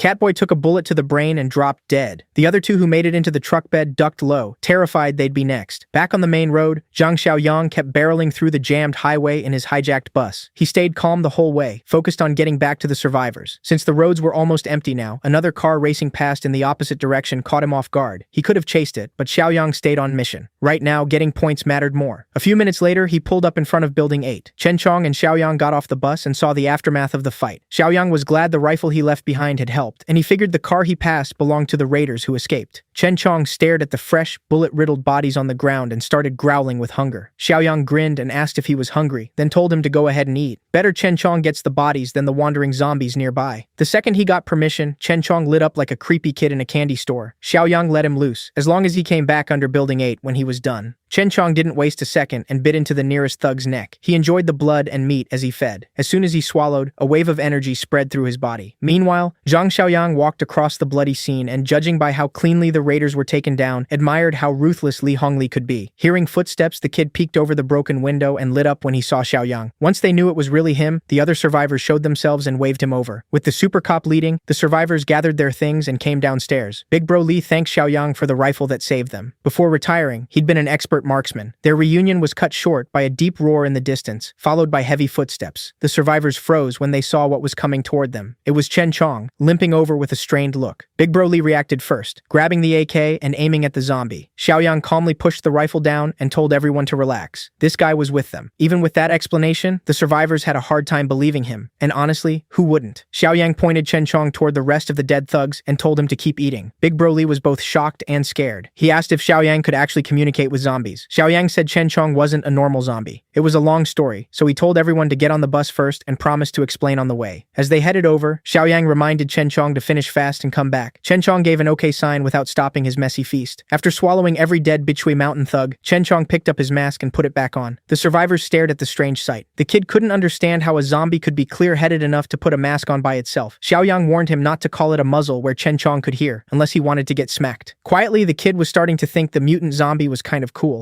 After his solo feast, Chen Chong climbed into the bus like a regular guy. After eating that many people, he'd grown a lot heavier. The bus actually tilted to one side when he got in. This time, Chen Chong even managed to slur out a word while handing the mask key back to Xiaoyang. Even Xiaoyang didn't expect him to start talking this soon, even if it was only one word. He'd eaten 6 corpses, so he was likely evolving again. Still, Xiaoyang's main goal was getting everyone home and making the settlement stronger. He got in the driver's seat, told everyone to hold on, and took off fast. Back at Bichui Mountain headquarters, Li Zuqiang had to report the failed raid and got chewed out for it. He tried to defend himself, saying the intel was wrong and nobody told him the survivors had automatic rifles. Boss Lin didn't buy it. In his eyes, there was no way a small-town cop should have an automatic rifle, so the excuse sounded made up. Still, Li Zuxiang insisted and asked them to check the battlefield if they didn't believe him. The boss's right-hand man got fed up and kicked him to the floor. That was Li Zuxiang's sign to get out. The right-hand man had been tired of Zuxiang's stupidity and uselessness for a long time. Now that he'd cost them so many men, killing him outright was starting to sound easier. Another Bichui Mountain leader, Boss Shu, called out the real reason for that hate. The guy had been eyeing Zuxiang's woman. The creep even suggested they share her like property. Boss Lin smiled at the idea but said there was no need to rush. They should wait for the right moment. What the thugs didn't know was that Li Zuxiang never really left. He was listening from the doorway. He clenched his teeth in fury, knowing he had to find a way out. A few hours later, he got back to his fancy house and threw a fit. Mad at his own failure, he trashed the place. His girl came out and tried to calm him down. Instead, Li Zuxiang told her to start packing. They had to leave as soon as possible. She asked where. He had no real answer. He only knew this place wasn't safe anymore, and they had to prepare. Boss Li called for his assistant, Qingzi, who hurried in. He ordered Qingzi to gather their remaining men because they were leaving at midnight. His girl could tell something was very wrong, and she hated it. Back to the people who matter, Xiaoyang returned to his compound and parked the bus inside one of the indoor garages. The survivors from Building 8 got out and stared at the huge size of Xiaoyang's fortress. With everyone back safely, the rescue mission was done. He only needed to save 5 people, but he brought back 8. He earned the 25-point reward plus a 5-point bonus, raising his total to 66. Xiaoyang then told his zombie partner that tomorrow night, the two of them were heading to the Southern District. Li Xuxiang heard that and asked what was in the Southern District. Xiaoyang said he had some unfinished business with the people at Bichui Mountain Villa. That night, Xiaoyang shut himself in his room and looked at the level 2 high-tech supply crate, which cost 50 points, an amount he could finally afford. He quickly tapped it, eager to see what his first level 2 crate would give him. After buying it, his points dropped to 16. Lights swirled around him as Zhang Xiaoyang hoped the expensive crate was worth it. This time, he got lucky. The level 2 crate gave Zhang Xiaoyang a physical enhancement serum.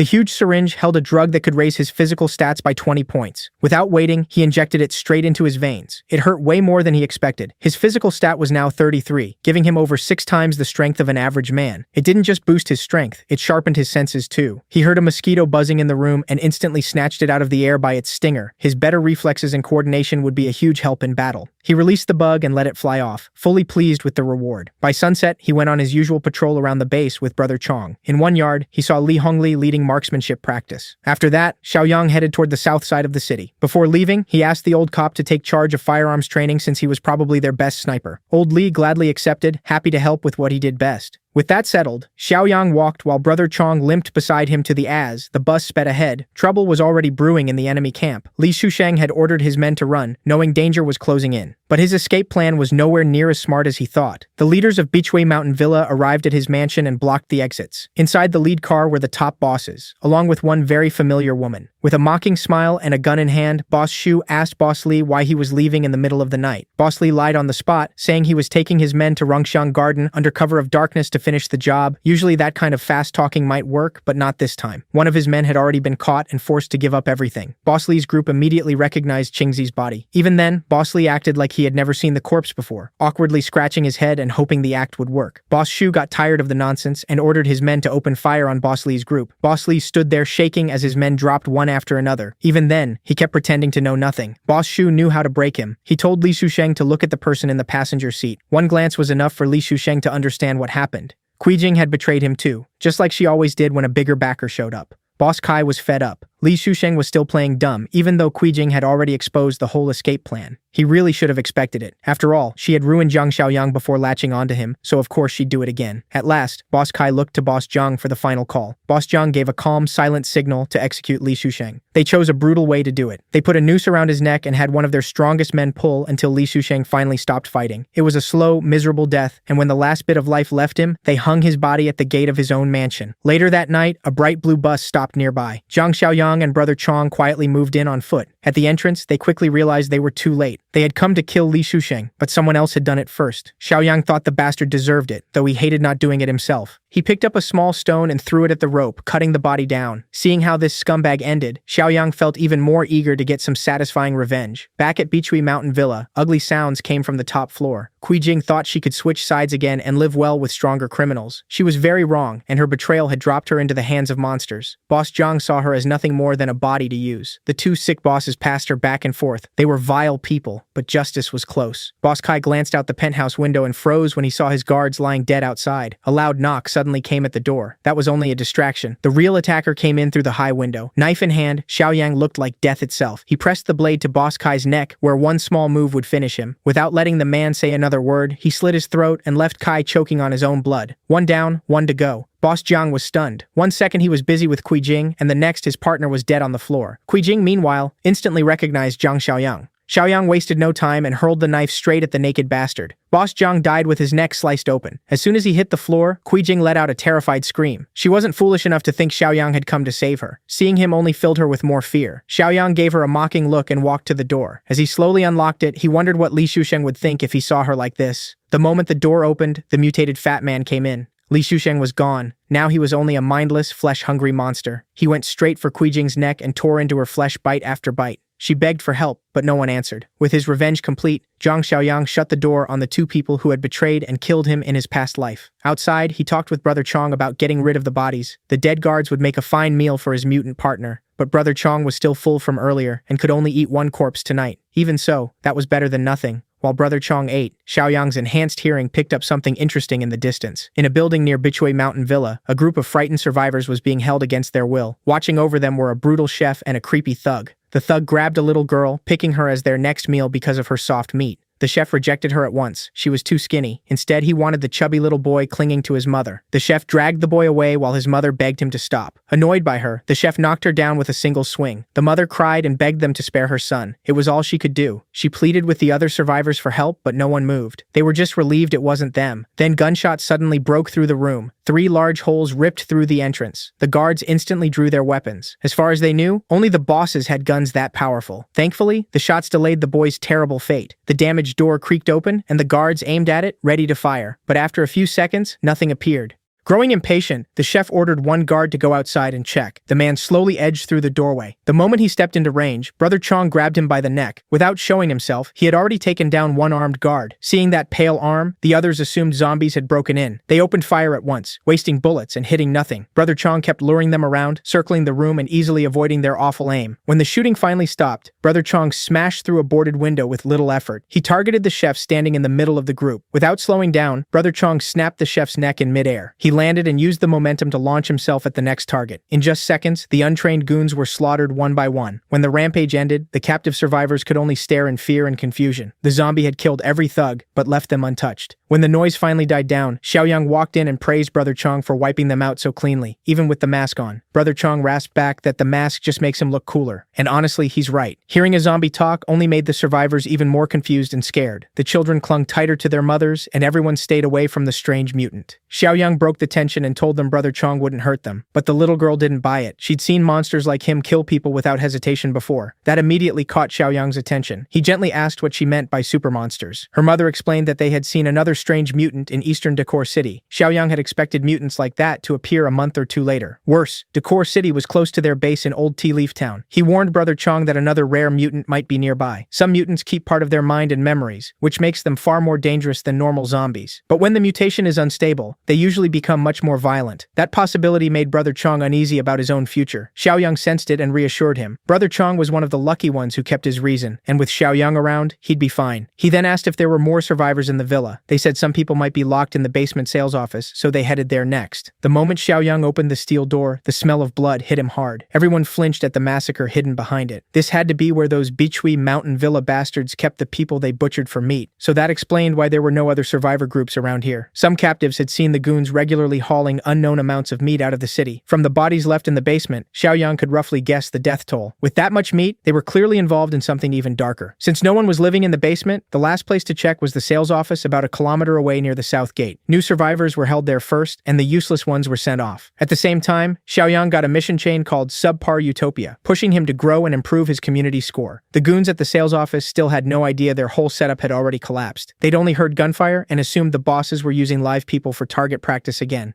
Using the darkness, Brother Chong quietly took out the weak security. Inside the sales office, a few unlucky women were still trapped. The state of the room made it obvious what had been happening there. They heard the commotion outside. Some had already given up, while others still held on to a little hope. When the door opened, it wasn't another filthy goon from the villa. It was a young man with a hard, steady look in his eyes. Xiaoyang called the women out and added them to the group he had rescued that night. They left the sales office and stepped past the blood and bodies of the dead goons. Xiaoyang promised them a safe place to stay, a real home, not this nightmare. His one condition was simple. Everyone had to work and help the community grow. After what they'd gone through in the villa, that deal sounded far better than their current lives. With that decided, Xiaoyang led them to his ride. Everyone got on the bus, and this time he had brought one big enough for all of them. Not long after, they arrived back at the base. Shinshan and Zhangqi were waiting for him. Since he hadn't driven the bus straight in, Zhangqi watched to see what he planned first. Xiaoyang introduced the place, but made it clear he couldn't let everyone into the fortress without checking them first. The survivors understood. For now, they'd stay in temporary prefab housing behind iron fences. It wasn't as safe as the main fortress, but compared to the rest of the city, it felt like heaven.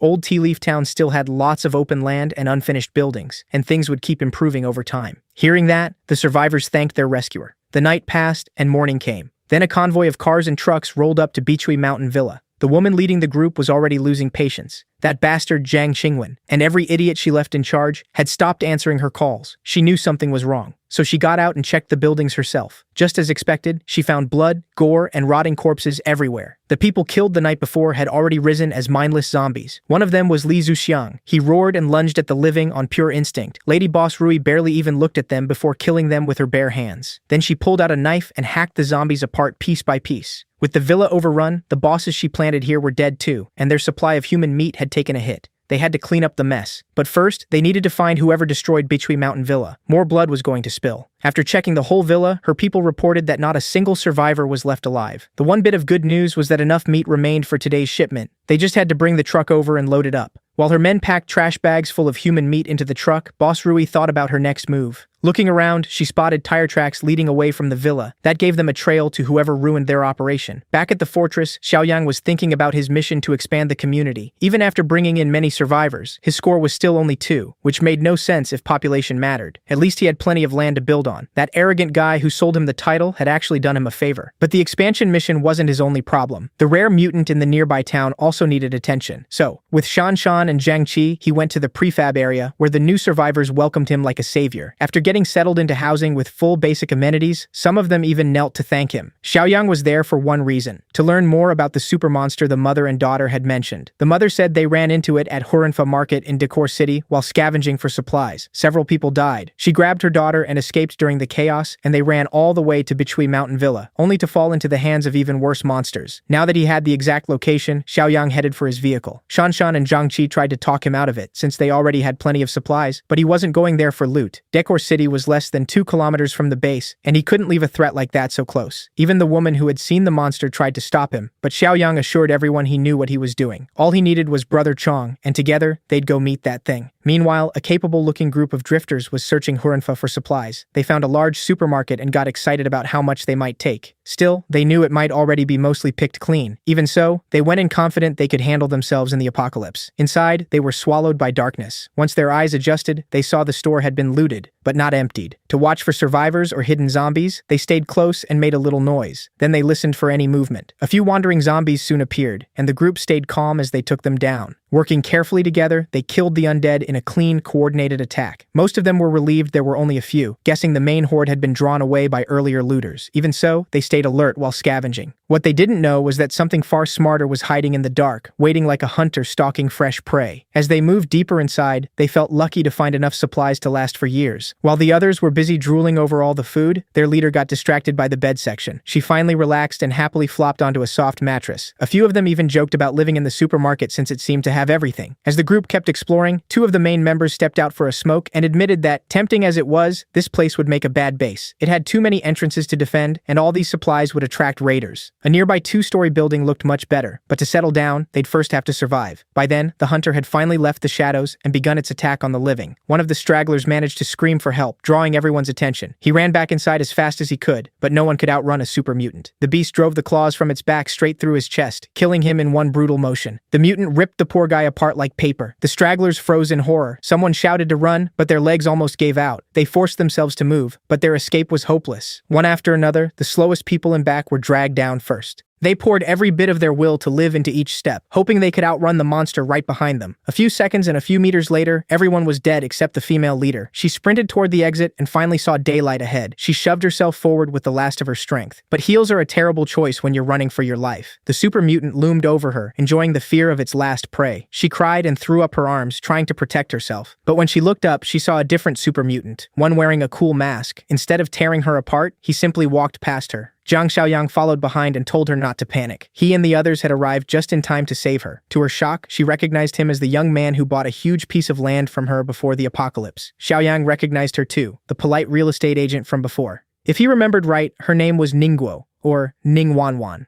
Their reunion was cut short by the sound of flesh tearing. Wanwan warned him about the monster in the mall, but Xiaoyang calmly said it was already being handled. She looked behind her and saw the 2 mutants facing off. The mall mutant viewed Brother Chong as a rival, while Brother Chong saw him as something to crush. It was the first time either of them had met one of their own kind, and both were eager to test the other. The mall mutant slashed with its long claws, barely missing Brother Chong's crotch. It even seemed to wonder if eating another mutant would help it evolve faster. As the mall mutant laughed, Brother Chong answered with a roaring punch. The blow was so heavy it smashed the monster's head into the tiled floor. Now the freak had to stop playing around and take Brother Chong seriously. Brother Chong lifted his foot over the monster's head. This was one time kicking someone while they're down was totally fair, but the naked freak was fast enough to leap away. Still laughing, the mall mutant seemed grateful to the humans it had eaten, growing stronger day by day. Brother Chong's instincts warned him of another attack. The mall mutant lunged right into his face, looking even more savage than before. The two traded dozens of blows in an instant. Zhang Qi started worrying that Brother Chong was losing ground for the first time. Xiaoyang, though, was glad they came. If this thing kept hunting, it might have become unstoppable. unstoppable. To swing the fight, Xiaoyang pulled out an AK-47 like it came from nowhere. He casually told Brother Chong to pin the beast for 1 second so they could finish this. As always, the dependable super mutant obeyed and focused on stopping the mall mutant's speed. Gunfire rang through the whole mall. One bullet tore through the monster's forehead, cracking its skull and blasting its brain to mush, but even that wasn't enough to kill a super mutant. It did hurt the beast though, and now it switched its focus to Xiaoyang. Jiangqi was stunned. He had never seen something survive a clean headshot. If one bullet wasn't enough, Xiaoyang added more, then switched to full auto. The heavy rounds chewed up the mall mutant until it looked like rotten green cheese. When it finally collapsed, its body twitched as the last life left it. Xiaoyang suggested Brother Chong eat the super mutant. Maybe it would give him a big power boost. To his surprise, killing a threat like this also raised his community score and pushed his mission forward. Since the supermarket was still mostly untouched, they decided to grab supplies instead of leaving empty-handed. Xiaoyang's storage power made it easy. No trucks, no hauling, he could just stash everything in his separate space. Crude as it was, they figured the dead stragglers shouldn't be left to turn into zombies, so Brother Chong got dessert after his main meal.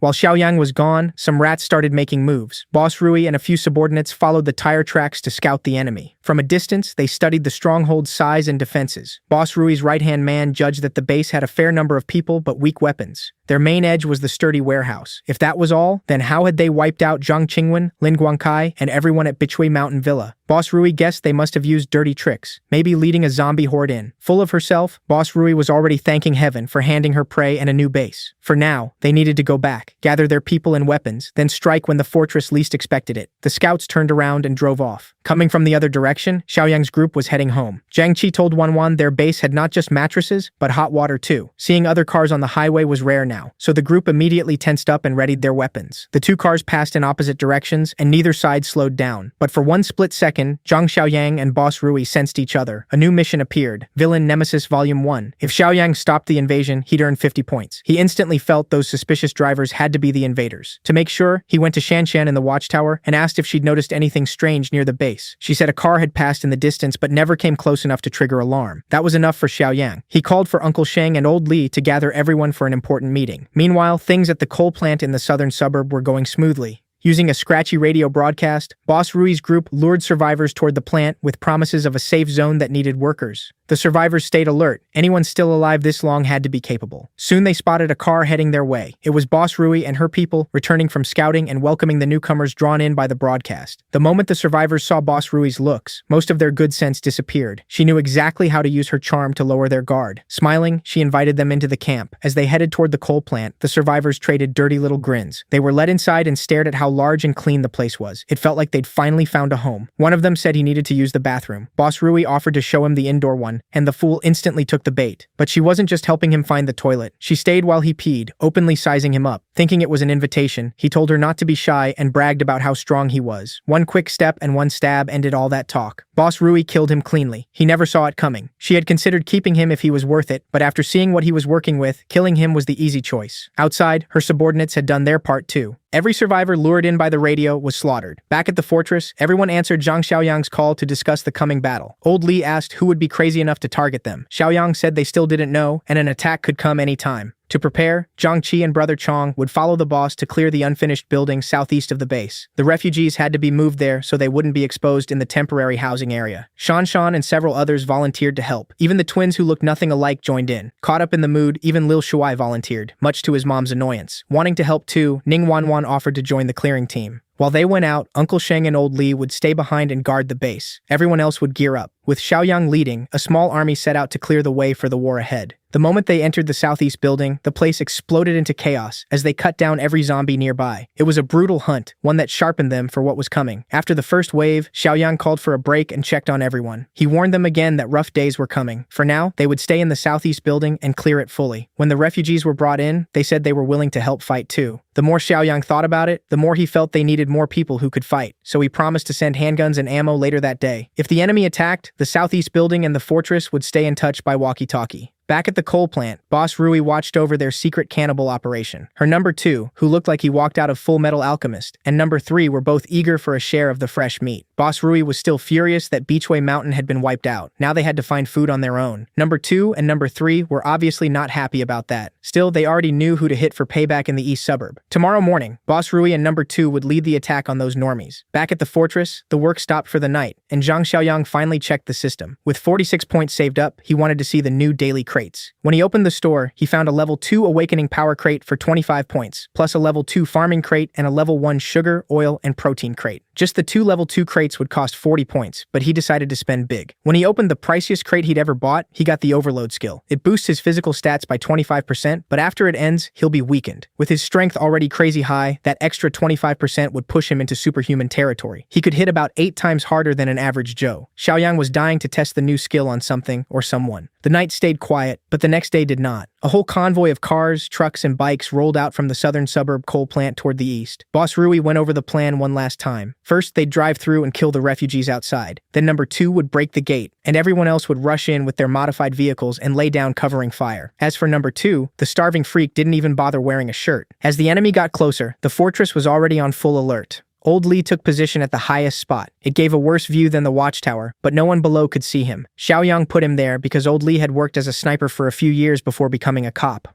Old Lee scratched his head and corrected him. He'd only filled in as a sniper for a few months. Even so, he could reliably hit targets within 500 meters if the wind behaved. That would be more than enough to matter in this fight. You see, Xiaoyang had Zhangqi carry something very heavy up to the roof. The young man opened the crate and found a spotless Barrett sniper rifle inside. Old Lee was stunned. How did a kid like Xiaoyang get something like this? Xiaoyang didn't answer, only saying they had just 10 rounds, so every shot had to count. Old Lee took the huge rifle, feeling both its weight and the pressure that came with it. Everyone else was in place and ready. Xiaoyang warned that the enemy could show up at any time today. Shanshan spotted something strange from the watchtower and quickly warned the others. Looking through his scope, Old Lee confirmed it. A fleet of enemies was coming fast. Back in the modified car, Boss Rui's men were confused that the refugees outside the wall were gone. Instead of stopping to check, Boss Rui ordered them to keep pushing. They were already close enough to be seen, and stopping now would kill their momentum. And so the convoy rushed forward, aiming to reach cover by the wall. The moment they entered range, Shanshan gave the order to fire. Everyone along the wall pulled out pistols and AKs and opened up on the intruders. The coal plant group hadn't expected this much firepower. Instantly, bullets tore through windshields and bodies. This was meant to be a surprise attack, but they were the ones caught off guard.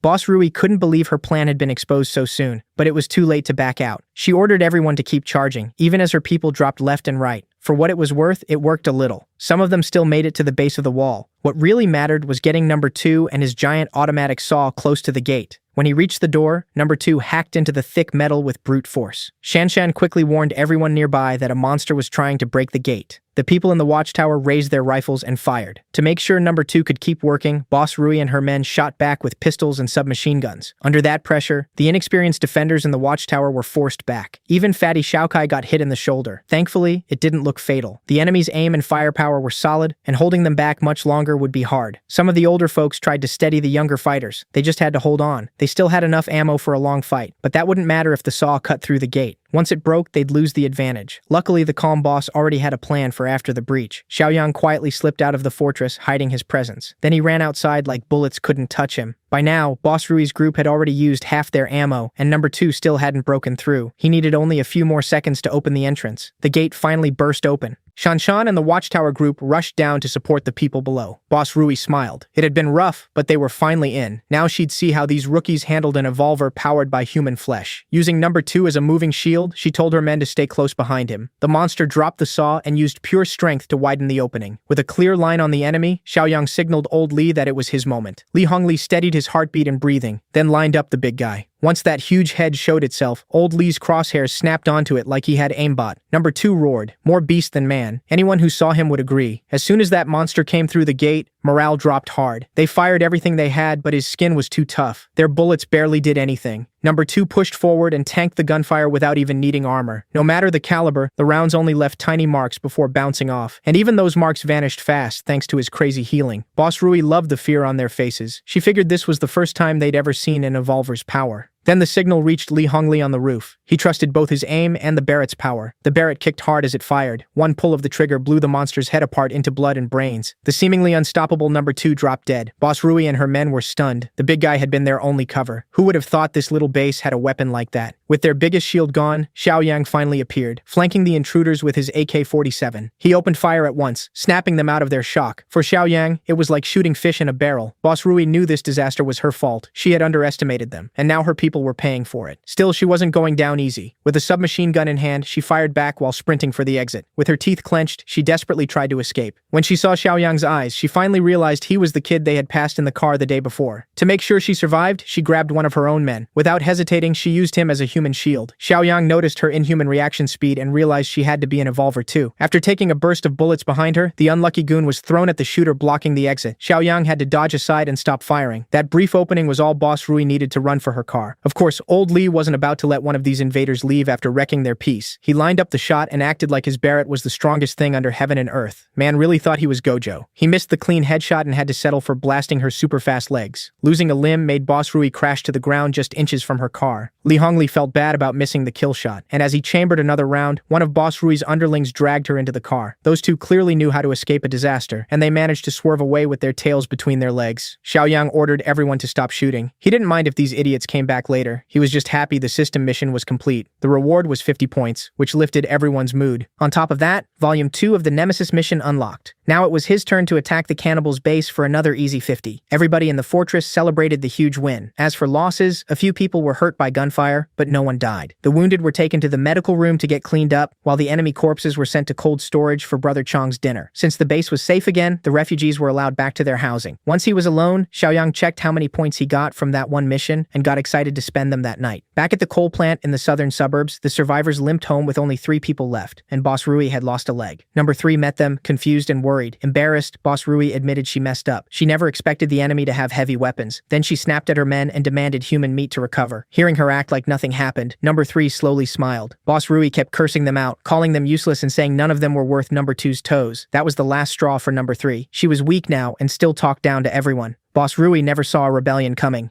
Panicked, she ordered her men to kill Number 3, but nobody moved. Even the 2 who carried her back acted like they heard nothing. With Boss Rui crippled and Number 2 dead, Number 3 was now the strongest and could easily take over. The men had already grown tired of Boss Rui's rule, and now they finally had their chance. Even then, Boss Rui still thought she could scare them into obeying. But when they closed in on her, her tough act broke fast. Following Number 3, the coal plant gang took out all their anger on her. They beat Boss Rui with metal pipes, laughing and cheering the whole time. They mocked her screams, and because she was still an evolver, the beating dragged on for a while. When she finally died, Number 3 grinned as he wiped her blood off his hands. One man called him Boss 3, and he nearly beat that guy to death for it. From now on, he demanded everyone call him Big Boss. Then the group started wondering what to do next. With Boss Rui and Number 2 gone, the coal plant was much weaker, and the thing they feared most wasn't the Eastern Fortress. It was the Tentacle Man. Big Boss decided they should abandon the plant and join the West Steel Group instead. A day later, Zhang Xiaoyang took a few trusted people behind enemy lines. Just like he thought, those guys had been staying at the coal plant. He told Zhang Qi and Old Li to keep quiet and stay close as they moved in. After looking around, they found the camp empty. The only thing left was the woman who led the attack yesterday, dead on the ground. It was clear her own people killed her. Zhang Qi and Old Li were shocked, but Xiaoyang had already guessed that would happen. Zhang Qi then asked about the huge guy who smashed through the door. He was clearly different from Chen Chong, but just as strange. Xiaoyang had mentioned evolvers before, and now even Old Li wanted to know how someone becomes one. Xiaoyang said it plainly. One way is by eating people. That answer was enough to make anyone sick. He explained that cannibalism is the fastest and easiest way to gain mutant-like powers. Since Xiaoyang also had superhuman abilities, Zhang Qi nervously asked if he had done the same, and whether they would have to throw away their humanity too. Xiaoyang stopped them right there. Cannibalism is the quickest path, but it isn't the only one. Then he pulled out a glowing red stone from his pocket. He explained that evolvers and zombies are both mutated life forms, and mutants grow stronger by absorbing exotic energy. Normal people have some too, but it's weak and spread through their bodies. Evolvers and some rare mutants condense that energy into cores. As the apocalypse goes on, even normal zombies will start forming them. Still, eating zombie meat sounded like a great way to become a zombie yourself. Xiaoyang said normal people can't just eat zombie meat. Only mutants like Brother Chong can do that safely and grow stronger. While they talked, Volume 2 of Xiaoyang's Nemesis mission cleared on its own. The coal plant group clearly wasn't a threat anymore. While Xiaoyang was checking his system window, a zombie nearly jumped him. Luckily, his reflexes saved him. He calmly killed it with one quick knife draw. The zombie turned out to be a perfect example for what he was explaining. He reached in and pulled out its core, saying that with zombie numbers rising, hunting season was about to begin. Holding 2 cores now, he offered them to Zhang Qi and Li Hongli to help start their evolution. Zhang Qi still couldn't get over where they came from, so he passed. After thinking it over, Li Hongli chose strength over fear. He swallowed both cores at once. Old Lee felt the effect right away. His body changed fast and he felt better than ever. But Xiaoyang reminded him that being an evolver doesn't make you unbeatable. Old Lee took that seriously and promised he wouldn't get cocky. With the danger gone, it was time to head back. As the group returned home, the coal plant survivors were just arriving at the West Steel Mill. As soon as they entered, a guard stopped them. Big Boss number 3 introduced himself as the coal plant's representative. Still cautious, the guard told them to wait while he informed the steel mill leader. After some discussion, the coal plant group was allowed inside. The steel mill leaders immediately asked what happened to Jing Rui and number 2.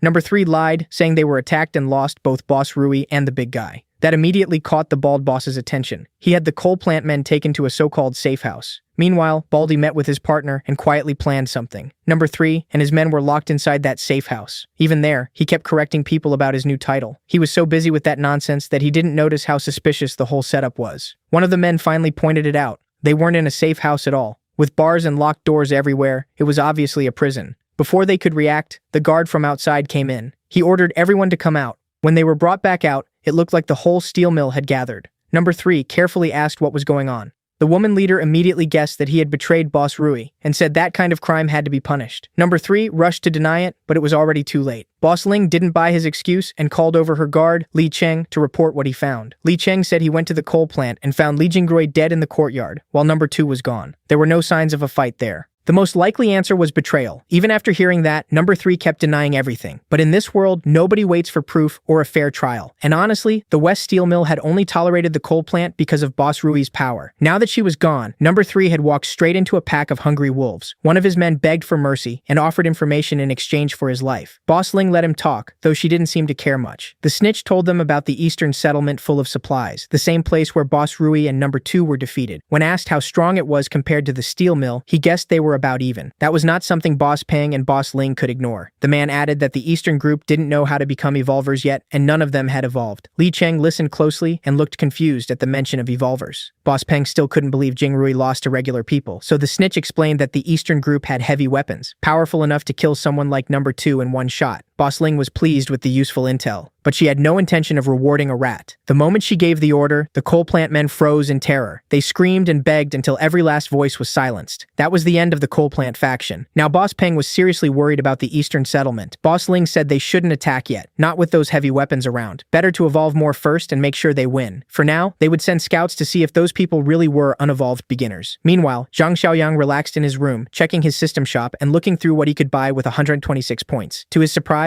a level 2 black tech supply box was available for 50 points. He bought out the whole shop without hesitation, leaving himself with 71 points. The sugar, oil, and protein crate gave him 500 kilos of top-grade lotus root powder, cocoa butter, and cooking oil. But the best item by far was the plus 20 physical enhancement serum from the black tech box. Then someone knocked on the door. Shan Shan came in and told him they had caught a suspicious person sneaking around the perimeter. Xiaoyang got up and went to see what was going on. Zhang Qi and Old Li had caught the suspicious man, but he kept saying he wasn't an enemy. He only wanted to speak to the fortress leader. When Xiaoyang arrived, the guy finally started talking. He introduced himself politely as Shu Axing from Westwind Steel Mill. That name immediately put Uncle Sheng on alert. He knew Westwind was southwest of them, one of the biggest steel mills around. Like the coal plant, it had turned into a survivor base, and it was only about 3 kilometers away. If it was that close, why had Shu Axing come all the way here? Shu Axing puffed himself up and said survivors should work together in times like this. According to him, his leader sent him out to recruit other settlements. Xiao Kai didn't buy it. The man had been sneaking around and drawing a map. When they pulled the map from his pocket, Shu Axing only gave an awkward smile. To make sure he wasn't being fooled, Xiaoyang used Mind's Eye. One look at Shu Axing's soul told him everything. The guy looked down on him. Xiaoyang didn't play nice. He pressed a gun to Axing's forehead without hesitation.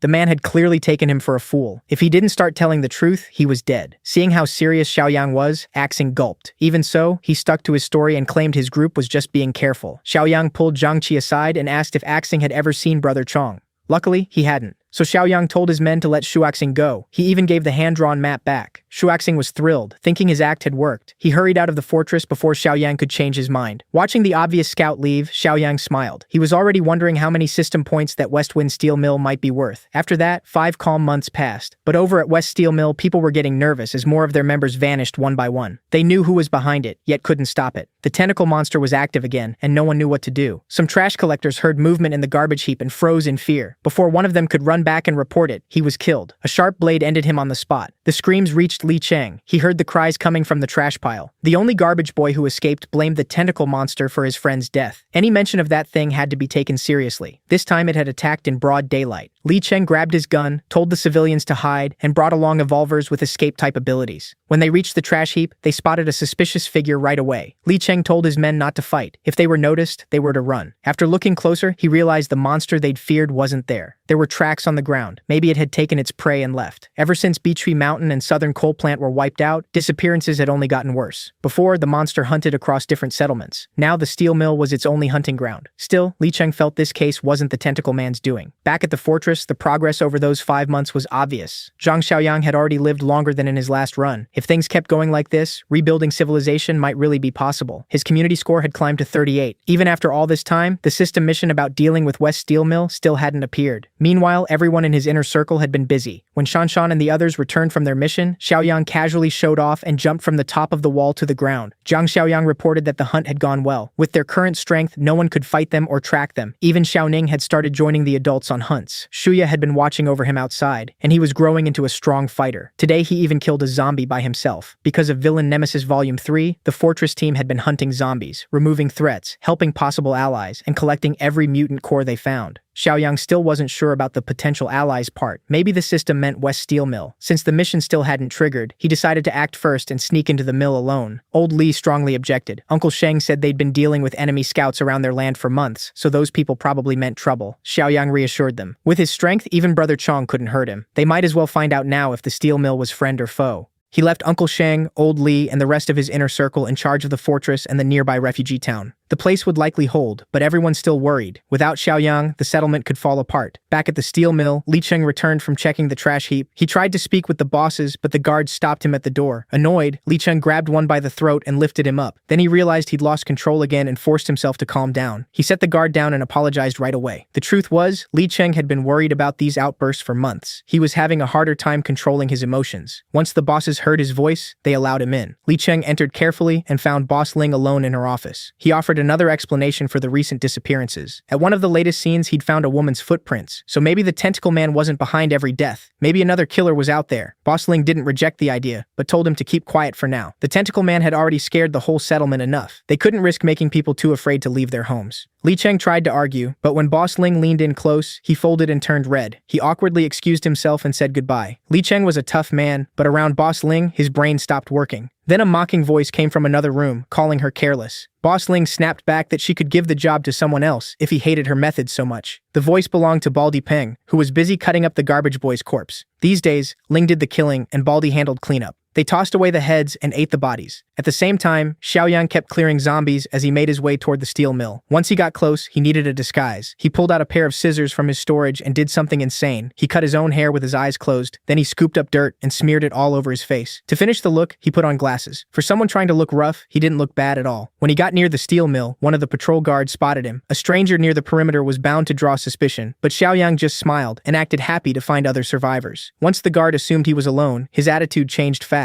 He first asked how Xiaoyang had managed to survive out there so long. Xiaoyang made up a story about being part of a 10-person group that got wiped out by a zombie horde, leaving him as the only survivor. When asked about his strength, he said he was pretty capable. After surviving several zombie attacks, he'd gotten good at fighting the undead. The guard was really trying to find out whether he was an evolver. Since Xiaoyang said nothing about evolution, the guard gladly brought him inside. On the way, the guard explained that Xiaoyang had to pass a test first. From that alone, Xiaoyang could tell this steel mill was full of snakes. As they approached the entrance, Li Cheng noticed the stranger being escorted in. The patrol guard stumbled through an excuse, saying he was just taking the lone survivor somewhere private for a security check. Li Cheng wasn't having it. If they were searching him, they could do it right there. He took over and told the stranger to hand over any weapons before entering. Xiaoyang hesitated, saying he didn't like going unarmed into an unknown place. Li Cheng understood the caution, but rules were rules. Outsiders got disarmed or sent away. Still acting reluctant, Xiaoyang handed over his blade. Not that it mattered, he had plenty more in storage. Li Cheng then gave him a full pat-down to check for hidden weapons. Xiaoyang was a little surprised to find someone with actual principles in a place this rotten. It was very different from the savages at Bechui and the coal plant. Seeing that the stranger had survived outside with only a dagger, Li Cheng asked if he was an evolver, played dumb, and said he just felt stronger every day. To be safe, safe, Li Cheng took him to the boss first. For now, Xiaoyang had to sit in their so-called reception room. It felt more like a jail cell. He could tell right away the door was reinforced like a prison door. A few minutes later, Boss Peng opened it and carefully stepped in, asking the stranger's name. Xiaoyang hesitated, then gave the fake name, Zhang Ye. Peng came to confirm whether Zhang Ye was really an evolver, and the quickest way was to test his body. So Baldy Peng suddenly hurled a hatchet straight at his face. Zhang Ye calmly tilted his head aside and let it slam into the wall. For a second he thought about striking back, but the bald man was clearly just testing him. So he stayed in character and shouted at Peng for nearly splitting his skull open. Peng burst out laughing. That dodge was proof enough. If he wasn't an evolver, he'd be dead. Since they were both evolvers, Peng pushed him to explain how he became one. He hinted he knew about the cannibalism method and warned Zhang Ye to keep it secret. Only a few people in the camp know, and if it leaks, Peng will know who to kill. To prove it, he lunged forward and acted like he was about to crush Zhang Ye's neck. Good thing it was just a threat. If Peng had really rushed him with a weapon, Xiaoyang would have fought back, and killing him now would ruin the mission reward. Peng seemed impressed that Zhang Ye reacted fast enough to pull a weapon. Still, he warned that while the kid was skilled, he was nowhere near Peng's level, so any thoughts of resisting should stay buried. After that little test, Peng told his men to treat Zhang Ye well, give him clean clothes, let him wash up, then bring him to the next meeting. After cleaning up, the now tidy Zhang Ye was taken to meet the other evolvers. Peng introduced Huang Ling as his partner, with Li Cheng and Huang Bin serving as settlement officers. Huang Bin would be the one showing the newcomer how things worked. Boss Ling praised Zhang Ye for finding the strongest camp nearby. Here, survival wasn't the problem. But if he wanted to eat well, he had to prove his worth. Zhang Ye promised to work hard and follow orders. Everything was falling into place. He had arrived just in time for Huang Bin's patrol. After choosing a Chang and a Xing, the group headed out. A Chang clearly didn't like the new guy joining them, but since Zhang Ye now knew the evolver's secret, this was the only squad he could be placed in. During the patrol, a Xing kept staring at him. Huang Bin, though, was fair and explained how the camp worked. In the steel mill, only Peng, Huang Ling, and this four-man team knew that eating human flesh was how they evolved. A Xing was Peng's cousin, and a Chang was Boss Ling's nephew. Since they're family, any leak would have to come from the outsider. That made Zhang Ye uneasy, especially with A Xing staring so hard. He recognized the old man, the same one Zhang Qi's group had caught sneaking around the fortress months earlier. Then there was Li Cheng. He was also an officer, strong and gifted, but he knew nothing about the evolution method. He absolutely couldn't learn they were still practicing cannibalism. If Li Cheng found out, 2 bodies would be hanging in the mill. That told Zhang Ye plenty. The bosses were clearly keeping Li Cheng down because his talent surpassed all of them. When they reached the edge of the area, Huang Bin told everyone to stop. They were near a small camp with 7 people. His team had watched them for 4 days and saw no signs of evolvers. When Zhang Ye asked if they were hunting them, Huang Bin laughed. He said raising was a better word and told Zhang Ye to change his way of thinking instead of clinging to morals. To these evolvers, normal humans weren't even the same species anymore. They saw themselves as the top predators. So the plan was simple. Capture the camp, keep them like livestock, and butcher them later. They didn't even need all 7. 5 or 6 would do, the rest could die here. For now, the new guy just had to watch how it was done. The small group had been living in peace for months, working every day to make their camp better. Then while they were fixing things up, a zombie horde suddenly reached their hidden shelter. The survivors grabbed their weapons and got ready to fight. But having guns means nothing if you freeze when it's time to fire. As his friends dropped one by one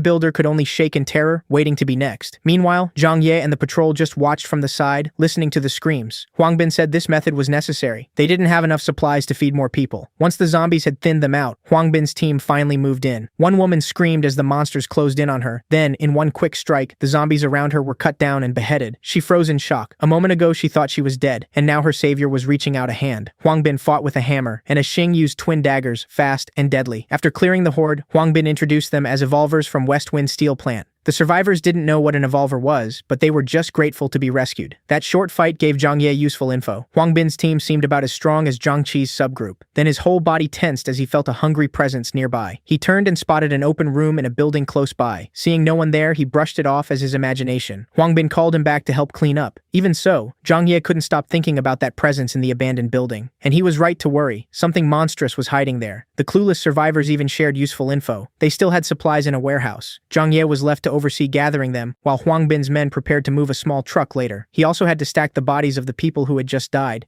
The survivors who were still alive followed Huang Bin like he was their savior, which actually worked out great for Zhang Ye. It gave him room to move on his own. On the way back to the steel mill, the survivors kept thanking Huang Bin. One naive girl asked a Chang if the camp had a bath. The creep grabbed her right away and bragged that they had hot water and soap. Then the mood suddenly shifted when a Xing's instincts kicked in. Huang Bin noticed and got serious. He shouted for everyone to stay alert before whatever was coming reached them. A Chang still kept sticking close to the girl, even though she was clearly uncomfortable. A Xing may have sensed danger first, but he couldn't tell where it was coming from. Even so, he trusted his gut. Something was out there, and he was right. Chang was the first to die when something sharp shot in and pierced his neck before he even knew what happened. Bin panicked at once. He recognized that attack. The tentacle monster was here. The tentacle pulled back, leaving everyone tense. Then the creature was suddenly already inside Bin's fighting range. While the group got torn apart by the monster, Zhang Ye calmly collected mutant cores from the dead zombies. Out of the whole horde, 2 zombies had dropped cores. Not a bad haul. He would have kept up the act and pocketed more if he hadn't heard desperate screams in the distance. Bin was finished. The monster's tentacles had wrapped around his whole body. To end him, the beast squeezed until blood poured from every opening and even snapped one of his legs with a crack. The survivors were horrified. Even Chang's hotshot act was gone. He looked ready to break down. Sensing he was the last real threat, the monster turned to the only evolver left. Chang slowly backed away, frozen with fear. To save himself, he grabbed the girl he'd been creeping on and threw her into the tentacles to buy time. The monster gladly took the easy prey. Only this time, it wasn't anything pretty, ended with a brutal, crushing death. But the woman wasn't done yet. Her real savior arrived in style, cutting through the tentacles and pulling her free. Maybe Zhang Ye and his knife really could handle the monster everyone feared. Zhang looked the creature over and didn't seem scared at all. That's because this wasn't the real tentacle monster, just one of its sons, as the steel mill people call them. See, the main monster often mutters the word son and can turn normal zombies into these tentacled freaks. Even Baldy Peng and Boss Ling would have trouble with one alone, or so Chang believed. So he started looking for a chance to run. He shouted for Zhang Ye to hold it off while he got help, then sprinted away. Following his example, the terrified survivors ran too. Zhang Ye could hear the betrayal plain as day. That coward had just thrown him away. The tentacle's son recovered and went after Zhang Ye, mad about those cuts. The newly regrown tentacles wrapped around him, and he didn't even fight it. He was actually curious about this whole evolved mutant having offspring thing. He stayed so calm because he had the power to back it up. He wanted to test this nasty creature for himself. The two ended up in a tug of war with the tentacles between them. Then it hit Zhang Ye. He'd never really tested the ability he awakened months ago. Today felt like the time. He planted his feet hard, steady as a rock. Finally, he used physical overload, pushing his body to a terrifying level at once. The boost was absurd. Before he was only holding even. Now he was dragging the tentacle son across the ground. When it got close enough, he stopped it with one step. The beast couldn't speak, but its roar had changed. It sounded scared now. The only survivor who stayed behind watched in shock. A normal-looking young man was tearing apart the monster that had crushed a whole team of fighters with his bare hands. By the time Zhang Ye finished, its head, limbs, and body were ripped apart and scattered. Zhang Ye walked over and asked the woman if she was okay after nearly being crushed. Seeing all the blood on his face, she screamed in fear. Now she thought he was the real monster. Zhang Ye wiped his face, smiled, and told her he wasn't one.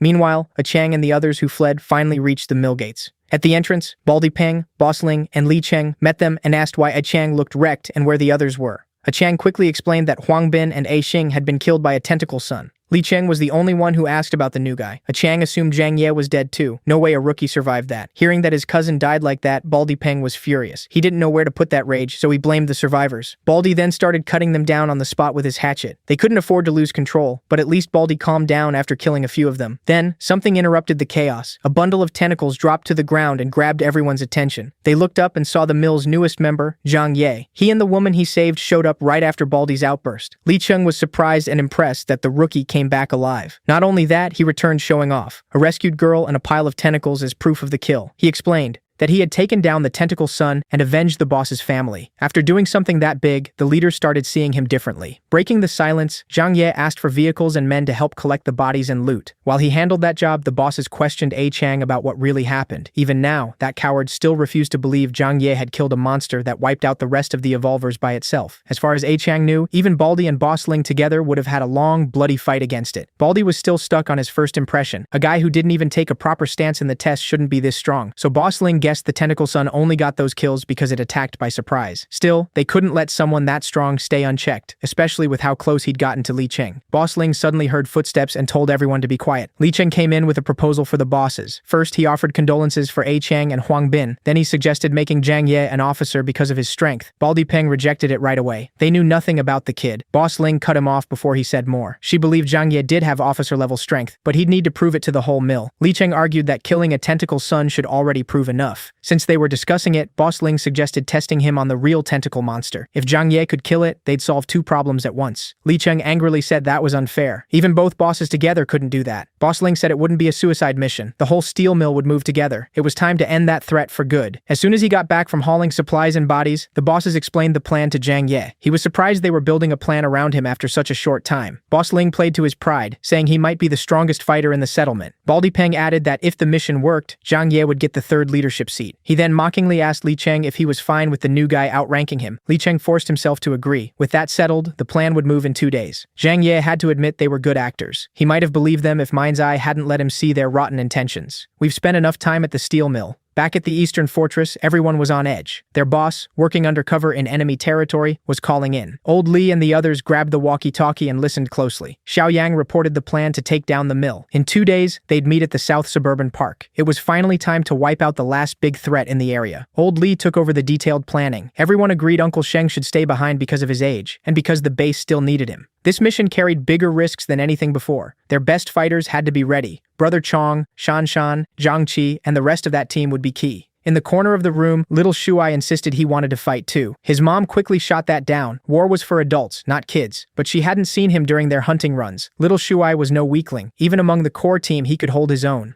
Old Li needed every capable hand, and in times like this, it was better for little Shuai to gain experience early. 2 days passed fast, and the hunt began. Baldy Peng and Boss Ling led everyone to the tentacle monster's last known location. The disguised Zhang Ye asked how they would lure it out, and Baldy told him not to rush. They had a plan. Right then, Zhang Ye quietly checked the whole area. He turned his eyes to a nearby building and spotted the signal from his fortress team. Up on the roof, they were fully armed and watching from above. They couldn't move any closer because their boss had ordered them to stay back until it was time. For now, all they could do was set the ropes. Once things started, they'd strike from the side. Down below, Boss Ling called over one of the skinny porters carrying supplies. The boy looked up and asked what she wanted. With a cold smile, she told him to go into the park. The porters were only there to carry gear and loot, and Li Cheng could not just watch while she did something this cruel. In Boss Ling's mind, no bait was better than a young boy. The monster kept muttering about a son, so they would give it one. She promised they'd save him once the monster appeared. The starving porter was terrified. No one wanted to be bait. Baldy Peng stepped in. He grabbed the boy by the collar and threatened him if he refused. Then with his evolver strength, he hurled the poor kid deep into the park. The throw was so hard it probably hurt him badly. Up in the building, old Li stayed alert as things finally started moving. He gave the signal, and everyone started climbing the building with ropes. In the middle of the park, the skinny boy got up, staggered around, and cried for help. Nobody answered. Then a loud voice boomed through the area, muttering, "Son." Finally, the boss monster showed itself. The tentacle creature looked like the one Zhang Ye killed before, but this one seemed more human. Its eyes glowed with rage and killing intent. Li Cheng shouted at the bosses to stop standing around and save the boy now that the target had appeared. When no one moved, he tried to rush in himself, but someone grabbed him. Boss Ling stopped him, saying Zhang Ye had to act first. If anyone else attacked now, they'd be stealing the credit. Zhang Ye just smiled at how ridiculous that sounded. The masks were finally coming off. Before the tentacles could reach the kid, Zhang Ye already burst forward at superhuman speed. Luckily, he beat the tentacles,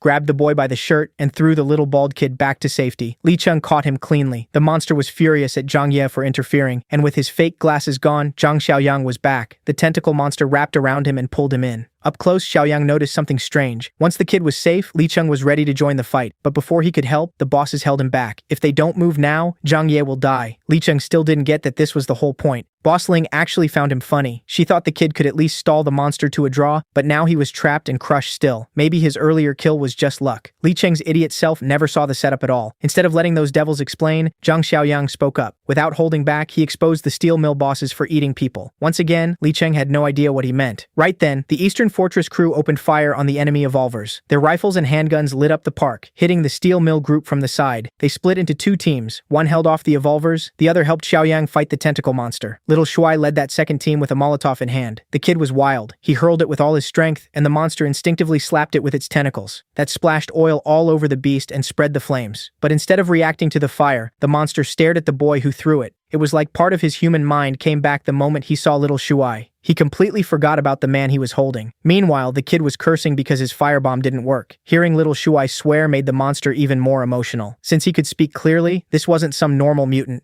Good thing they had one on their side too. Brother Chong moved in. His legs were fast enough to dodge the tentacles, making them smash only the ground. Meanwhile, the steel mill group had been forced back behind cover. They watched in shock as another mutant fought the one they feared most. The idea of a mutant helping humans made no sense to them. Brother Chong dodged well, but he still couldn't get close enough to strike. For a moment, the tentacles trapped him in a cage. With raw strength, he tore through them and broke free. But that was only a distraction. The real attack came from behind. If his teammate hadn't warned him, the main tentacle would have punched through the back of his head. After a hard exchange, both mutants pulled back to breathe. Seeing Brother Chong struggle, the still captured Xiaoyang laughed and teased him. Baldy Peng was stunned. The brat they picked up a few days ago was joking with a mutant. Then, to make it even crazier, Xiaoyang ripped apart the tentacles holding him like they were paper. Jiang finally noticed that one of the attackers had called Zhang Ye Xiaoyang. Old Zhuqiang had mentioned before that the Eastern Fortress leader had that exact name. Now it all made sense. The young man had fooled them, and this whole hunt was a trap. That meant the steel mill crew was the real prey, facing the main force of a strong fortress. Boss Ling looked over the enemy side and tried to think through the trap. She guessed their strongest fighter was only about as strong as Li Cheng, but their guns gave them a huge edge. On top of that, their biggest problem was Zhang Xiaoyang, and to make it worse, that masked mutant seemed about equal to the tentacle monster. Boss Ling realized winning was nearly impossible. Even if they fought back, they'd take heavy losses. But she did have one possible plan. For now, Baldy Peng needed to hold the fortress crew back. Those two had worked together a long time and knew how to cover each other. Baldy threw his hatchet with insane force and it heated up like a meteor. When it hit near the fortress crew, it exploded and kicked up a thick cloud of dust, cutting off their sight. Baldy Peng kept going, spamming heavy attacks while the normal fighters gave cover fire. That kind of chaos pinned Old Li's group down and forced them into cover. While everyone was busy, Boss Ling focused on someone else. The youngest fighter up front, Little Shuai. Xiao Kai was the only one who saw her coming, and he threw himself in front of the boy. He tried to lift his guard, but Boss Ling's kick was too fast. Fatty Kai went stumbling away. He was no match for an elite evolver. Finally, Boss Ling's plan was right in front of her. She grabbed Little Shuai by the collar, and everyone froze. This was the worst outcome.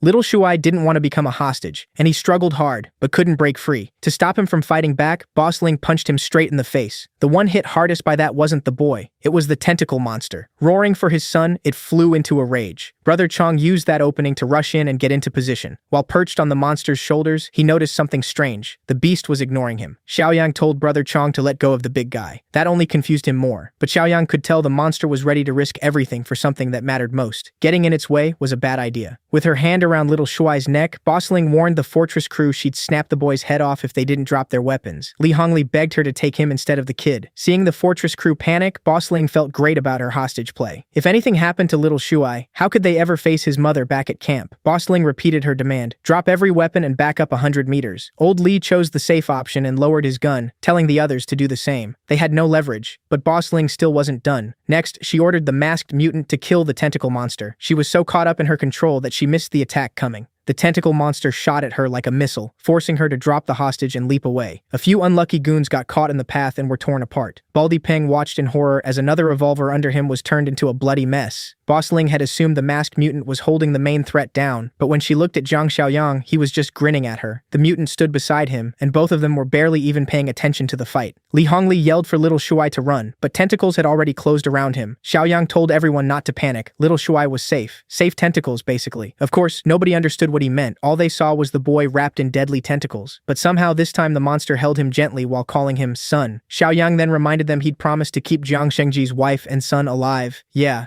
They had met this horrifying monster before. Jiang Shengji must have the same kind of mutation as Brother Chong. When Little Shuai recognized what was left of his father in that monster, he burst into tears. Watching from the side, Baldy Peng called this whole thing insane and ordered a retreat. Too bad for him and the steel mill crew. They had made an enemy of something beyond them. Still cradling his son carefully, Shengji sent his tentacles out for revenge. Baldy Peng was the first to get caught and crushed. He screamed for Boss Ling to help and cut the tentacles off. They had always covered each other before, but not now. Huang Ling turned and ran straight for the trees. Boss Ling tried to save herself and ditch everyone else. She knew they were no match for the monster, so her only plan was to use Wang Depeng as bait and hope he lasted long enough. Too bad for her, that plan was doomed from the start. She wasn't fast enough, and the tentacles caught her ankles before she could get away. That sent her face first into the pavement.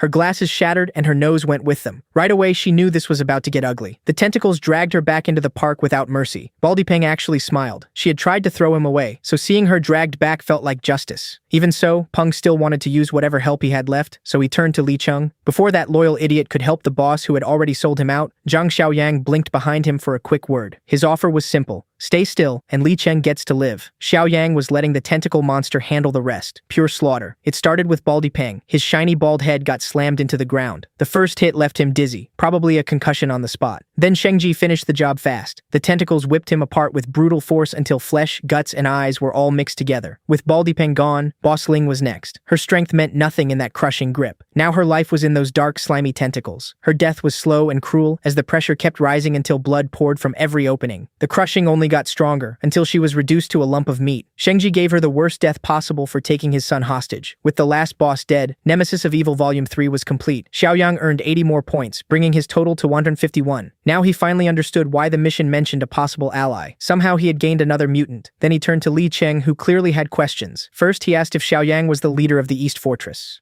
The next question was about the cannibalism mentioned earlier in the chaos. Xiaoyang answered bluntly, People do not become evolvers through luck alone. Slowly, Li Cheng started putting the pieces together. He remembered the early days at the steel mill, when he looked after a woman and her daughter. One day, the little girl asked for some of his canned meat. He gave it to her without a second thought, thinking it was nothing serious. Then the truth hit him, and he froze like he was about to snap. A few days after he shared that meat, the first so-called tentacle monster attacks began. The woman he had been helping lost her daughter. Now he realized those attacks were just a cover to thin the herd and kill their own people. The thought made him sick. That canned meat given to the stronger fighters was made from human flesh. The steel mill bosses turned him into an evolver by tricking him into cannibalism. Li Cheng lost it. He punched the bloody mess that used to be his boss, screaming until blood splashed all over him. By the time he wore himself out, he looked freshly born and red. Then he faced Xiaoyang, bared his teeth, and asked if he had gained power the same horrible way. Li Hongli stepped in and cleared the air. They were not cannibals, just better informed than most survivors. With Xiaoyang's knowledge, they knew other ways to grow stronger. To prove it, Xiaoyang handed Li Cheng a mutant core. Mutant cores are rarer than human flesh, but far stronger and free of those nasty side effects. Li Cheng had likely felt those effects already. Evolvers made through cannibalism struggle with strong emotions and become more likely to snap or turn violent. Sadly, Li Cheng could not go back to who he was before. All he could do now was stop eating human flesh so the urges would not get worse. As for Shengji, Xiaoyang was just happy the father and son had found each other again. When asked if he could talk clearly, Shengji answered in broken, hard-to-understand words. He could only piece together rough phrases. Still, Xiaoyang seemed to understand him just fine. Like Brother Chong, Shengji's mutation damaged his speech, but not his mind. Bringing him back to base like this would only terrify people. Luckily, Shengji was used to living in the city. Seeing his son safe was enough for him. He called Xiaoyang super high IQ, his way of saying the kid was smart. With every threat gone, Westwind Steel Mill had no leader left. Maybe Li Cheng could take charge, but after learning he had become a cannibal, he no longer trusted himself to lead. So Xiaoyang put Li Hongli in charge of overseeing the steel mill, and the former cop agreed. As for Li Cheng, he promised to keep the darkness inside him under control if he joined the fortress. While the mess in the park was ending, something serious was happening near the edge of City S. A group of survivors was under attack. Strange creatures chased them through a city covered in green haze. They had to make brutal choices, leaving behind anyone who could not be saved. Once those vine-like monsters got close, the only move was to run. So they did. The people left behind died horribly. As the green fog spread, the plants kept taking over. By the time they finished feeding, the victim was no longer recognizable. Then a corpse controlled by living plant monsters stood back up. City S had become a nightmare. The group kept shrinking as they fled, and one woman finally ran out of breath. Her boyfriend tried to drag her forward, warning that stopping meant getting torn apart. Then a strange sound came from nearby. When they listened closely, they realized it was wind, which meant the edge of the forest was close. The way out was near, but so were the mutants. They could not waste even a second. The couple at the back tried to encourage each other. Safety was almost there. After a few more minutes, they finally saw light ahead. Then the woman got snagged by a loose vine that moved like it could see. It wrapped around her neck and lifted her into the air, cutting off her breath. The vine belonged to a giant Venus flytrap mutant, and everything happened in an instant. Her body was torn in half. The lower half dropped to the ground. Her boyfriend completely broke down, screaming about Xiaotong and losing his mind. But the group had no time to mourn. The plant mutants were already close enough to hear. Their leader slapped the man hard to snap him out of it. Xiaotong was dead, and nothing could change that. Now he had to choose whether he wanted to keep living. In the end, the group escaped the forest and entered another city. The plant mutants kept coming after them, slow but steady. They lacked speed, but made up for it with numbers. Their leader kept moving until he found a place he recognized. He was sure they had reached M City Wilderness Park. What felt strange was how empty it was. No people, no zombies, nothing. After what happened in City S, maybe everyone here had evacuated too. Then the group spotted someone hiding by a street pole, and not very well. Since the figure did not attack, they assumed he was human and asked where the evacuation point was. Big mistake. The one they asked was Zhang Shengji, the tentacle monster. Once he showed his dark skin, black eyes, and writhing tentacles, the survivors realized just how badly they had messed up.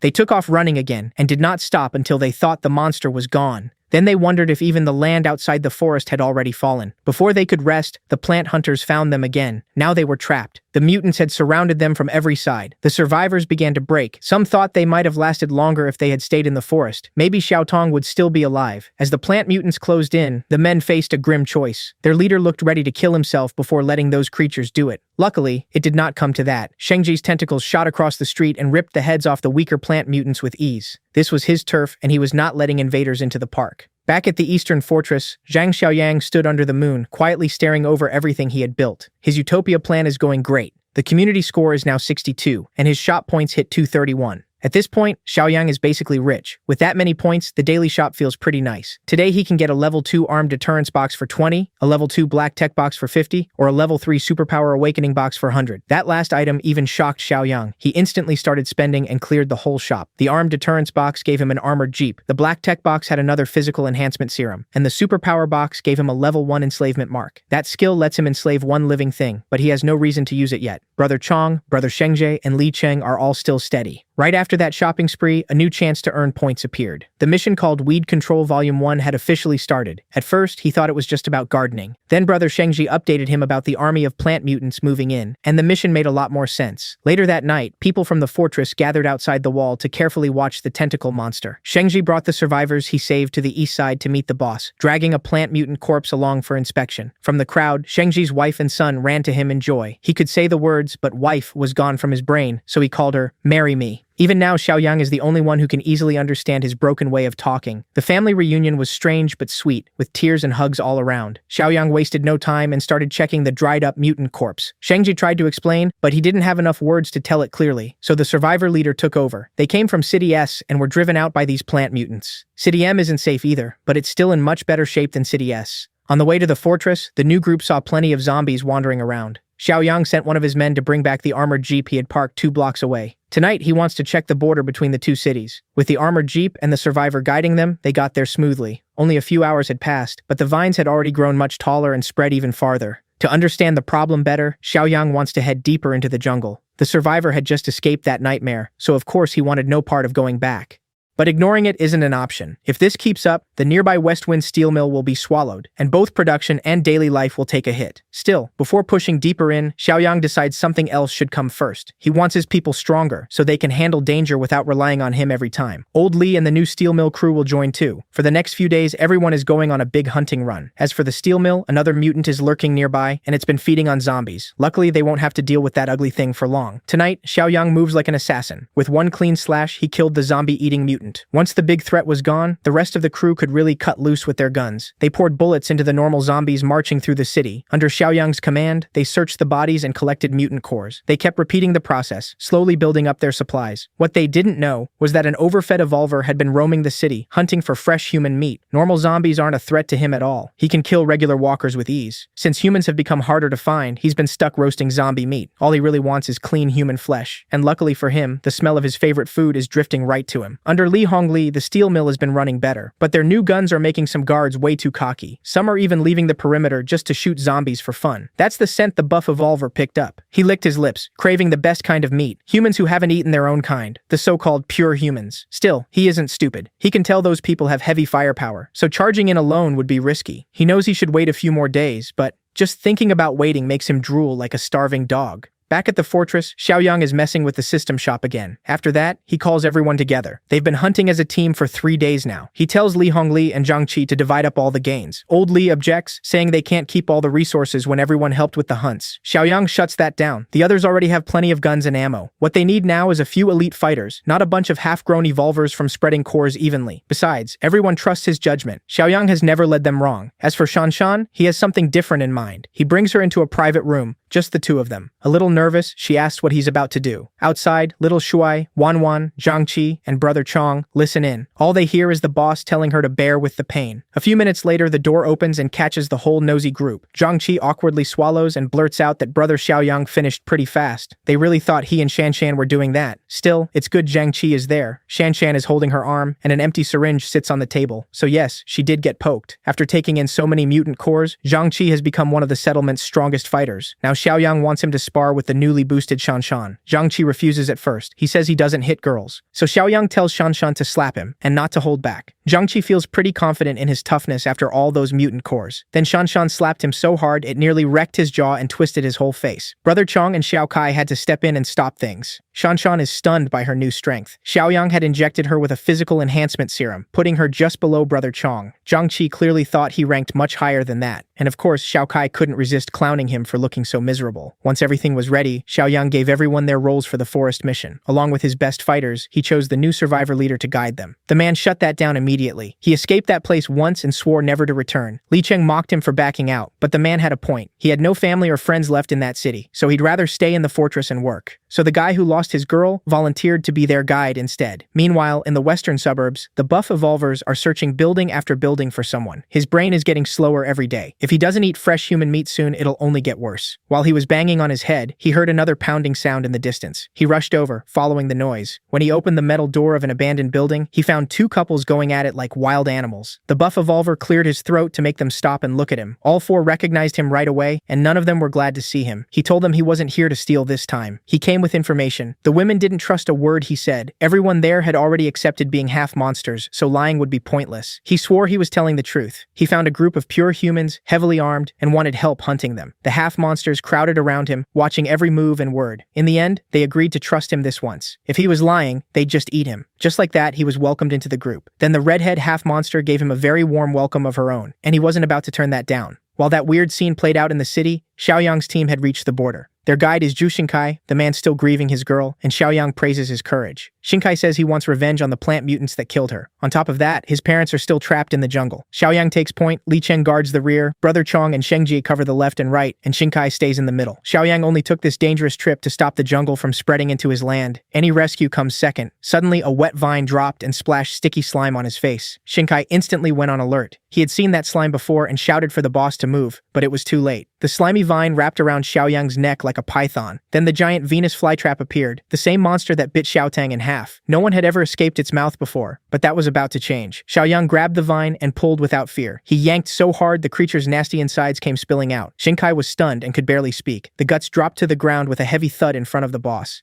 They wriggled there like a slimy bag of grapes. The flytrap knew it was in trouble and tried to run. Xiaoyang didn't bother chasing it and sent Shengji after it. The mutant didn't let him down. His tentacles shot out and caught the plant. Once he had it tight, he yanked it back and slammed it down. To everyone's surprise, the flytrap released a cloud of green gas as a defense. For some reason, it didn't feel dangerous at all. It actually smelled nice. But Xiaoyang got wary. Smoke that smells that good can't mean anything good. He was about to tell everyone to cover their noses, when all the light around him seemed to disappear. The others were trapped in their own strange visions too. Xinkai felt a weird pounding in his head. When he looked around, the others were frozen in place. Then something rustled in a nearby bush. A woman stepped out and called his name. When he looked closer, it was Xiao Tong. He still remembered her death clearly, so seeing her again shattered his reason. He moved toward her, caught between relief and disbelief. Xiao Tong waved him closer and said the other survivors were nearby. Completely drawn in, Xinkai followed her voice. At the same time, the raid on the steel mill had started. The half-monsters reached the factory packed with pure human prey. One of them started drooling the moment he smelled them. Nothing got him going like fresh human meat. The others told him to calm down, but hunger had already taken over. Before they could stop him, he rushed in. He charged blindly, ready to eat without any plan. The guards spotted him right away, but they were too slow. Before they could even raise their rifles, one of them was already eaten. The gunfire alerted Li Hongli. The guards had dealt with zombies before, but a half-monster was way beyond them. Their AKs did nothing. Every shot healed almost at once. Ignoring the bullets, the hunter kept feeding. He would have wiped out the outer guards if old Li hadn't arrived and kicked him in the stomach. That one hit sent him spinning. He regained control mid-air and landed cleanly. At this distance, old Li could keep blasting him with heavy rounds. The idiot had to fall back. Far away meant bullets. Up close meant a beating.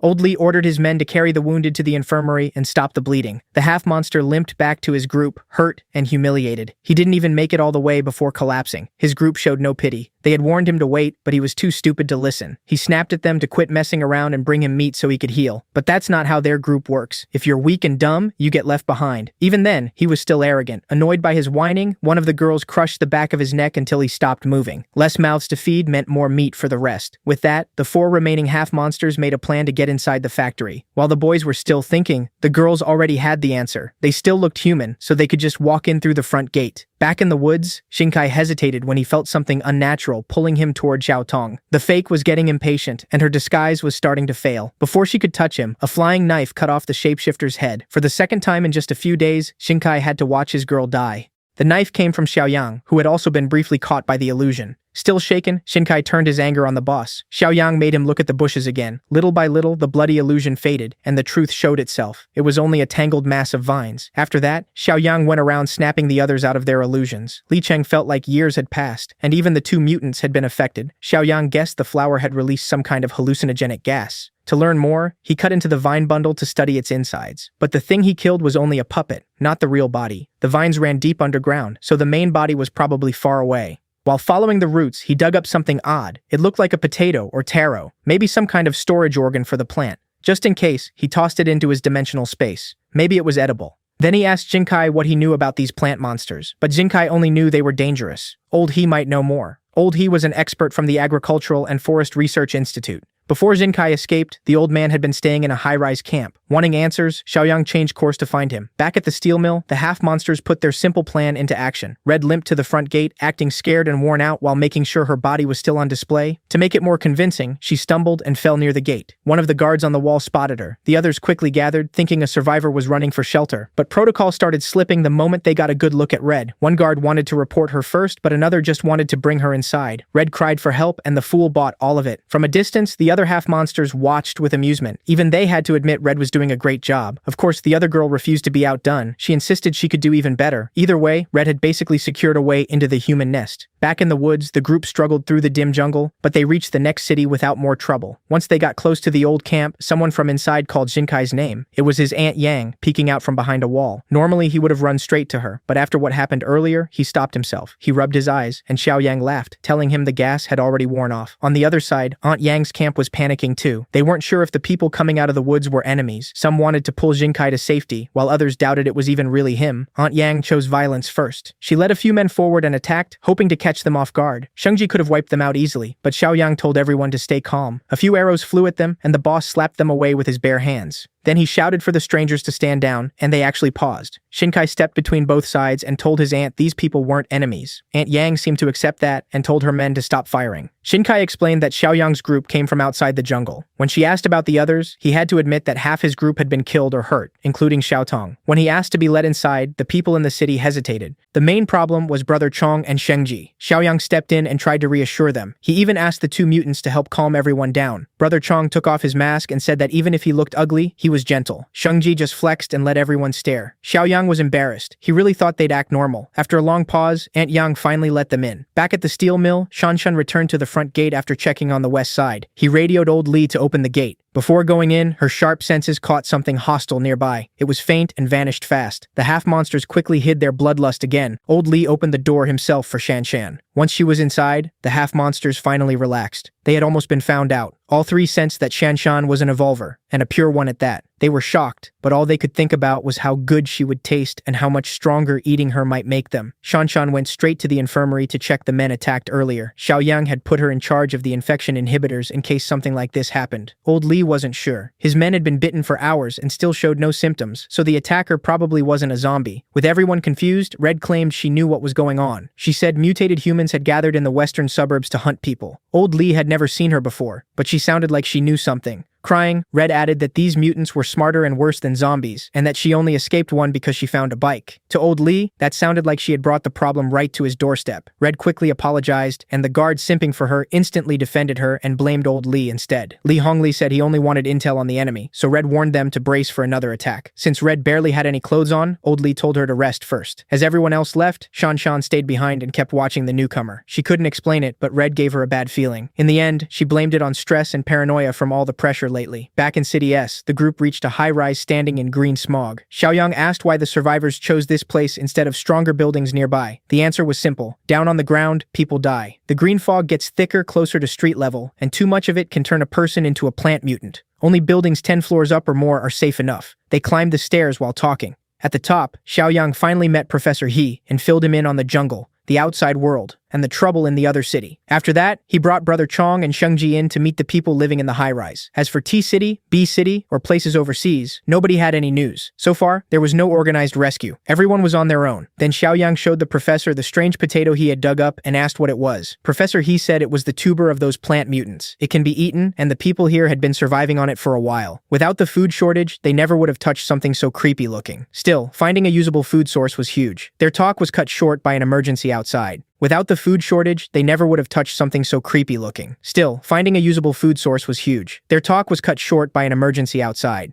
A huge group of plant mutants was gathering around the building. They called those enemies flower carts. That name made Professor He turn grim. This thing could wipe out everyone in the building today. He shouted for everyone to listen. Women and children had to get to the top floor and lock themselves in sealed rooms, while anyone who could fight needed to arm up. He'd rather save a few than lose everyone. His people obeyed without hesitation and prepared to risk their lives for the settlement. Professor He figured Xiaoyang was still young, so he told him to hide upstairs too. Xiaoyang just laughed and said he'd be fine. He was actually curious what kind of monster had everyone this scared. Professor He warned that if they didn't find the flower cart's main body fast, they were all as good as dead. The flower cart can control other plant mutants. It likely uses something like pheromones to launch organized attacks, and its main body had to be nearby and angry. To the professor's horror, Xiaoyang opened the window. Then he pulled out a rifle from thin air and decided to test the enemy first. From above, he started sniping the plant mutants one by one. Just as expected, they were absurdly tough and could heal deadly wounds in moments. Still, Xiaoyang wanted to see where that healing finally broke. He focused all his shots on one mutant and riddled it with bullets. Like the others, it kept standing for a moment. Then it finally dropped. From that test, it looked like one mutant took about 2 full magazines to kill. No wonder everyone feared them. But Zhang Xiaoyang had almost endless guns and ammo in his personal space, and pulling out dozens of crates already stunned the survivors. Then he tore the nailed crates open with his bare hands. That left the high-rise residents even more shocked. Inside were the plant's natural enemy, Molotov cocktails. Xiaoyang told them to use those if any mutants got inside. Then without another word, he jumped out the window. His 2 mutant brothers jumped after him. All 3 dove off the 16th floor like it was nothing. And yes, they landed in full style right in front of the ugly plant monsters. The creatures rushed them the second they got close. Xiaoyang answered by driving a hand into one mutant's skull. With one hard yank, he tore its head clean off. Brother Chong was just as dangerous. He was fast, strong, and fought a lot like the boss. Shengji brought pure chaos. His tentacles did most of the work, and it was brutal. Professor He finally realized how foolish he sounded when he told Xiaoyang to hide. Thankfully, Li Cheng was upstairs helping everyone deal with any stragglers. He took charge and told anyone confident enough to grab Molotovs and guard the stairwell. For the first time in months, the people in the high-rise actually felt hope. Down below, Xiaoyang finished off the remaining plant mutants. Then he had his mutant brothers check the bodies for cores. As for him, he wanted to find this flower cart himself. The few mutants that slipped past were quickly burned down, and thanks to Xiaoyang's group, nobody died this time. While everyone else secured the high-rise, Xiaoyang followed his instincts deep into the woods and finally found the thing everyone feared. It was the flower cart. This main body was the source of City S's nightmare, and the one coughing out the green fog. Suddenly, every nerve in his body screamed at him to move. Xiaoyang trusted that instinct and dodged a killing blow. The force behind it felt comparable to Shengji's tentacles. Luckily, he'd gotten pretty good at fighting tentacle-type monsters lately. All he had to do was overpower it. Sensing danger, the flower cart blasted out a thick cloud of spores. Too bad for it. Xiaoyang wasn't falling for that trick again. Before the spores reached him, he took a deep breath and held it while the area filled with green clouds. Then the flower cart started squirming wildly. Its lower body opened up, and legs pushed out from underneath. The thing was trying to run on all those nasty limbs, but that wasn't getting it away from Xiaoyang. He moved his fingers, formed a sigil, and used the slave mark. That new power wrapped around the mutant beast. A few minutes later, the people in the building were stunned to see the flower cart's true body arrive. Professor He was shaken. He hadn't forgotten how deadly that twisted monster was. After parking his new servant outside, Xiaoyang walked back like nothing happened and just asked Shengji and Brother Chong if they had gathered all the mutant cores. In his broken speech, Shengji said they got plenty of cores, and Brother Chong translated. One mutant buddy sounded like he was chewing rocks, and the other made even less sense, so talking to them was tiring. Then Professor He asked the obvious question: why was a flower cart parked outside the building? Xiaoyang casually said it was on their side now. To prove it, he led the survivors outside and showed them they had nothing to fear. Professor, he forced himself to step closer to the strange creature. He touched it nervously and asked how Xiaoyang had tamed something like this. Ignoring that, Xiaoyang asked what a botanist like him thought of the plant. Professor, he said that even though it had mutated beyond recognition, it should still keep some plant instincts.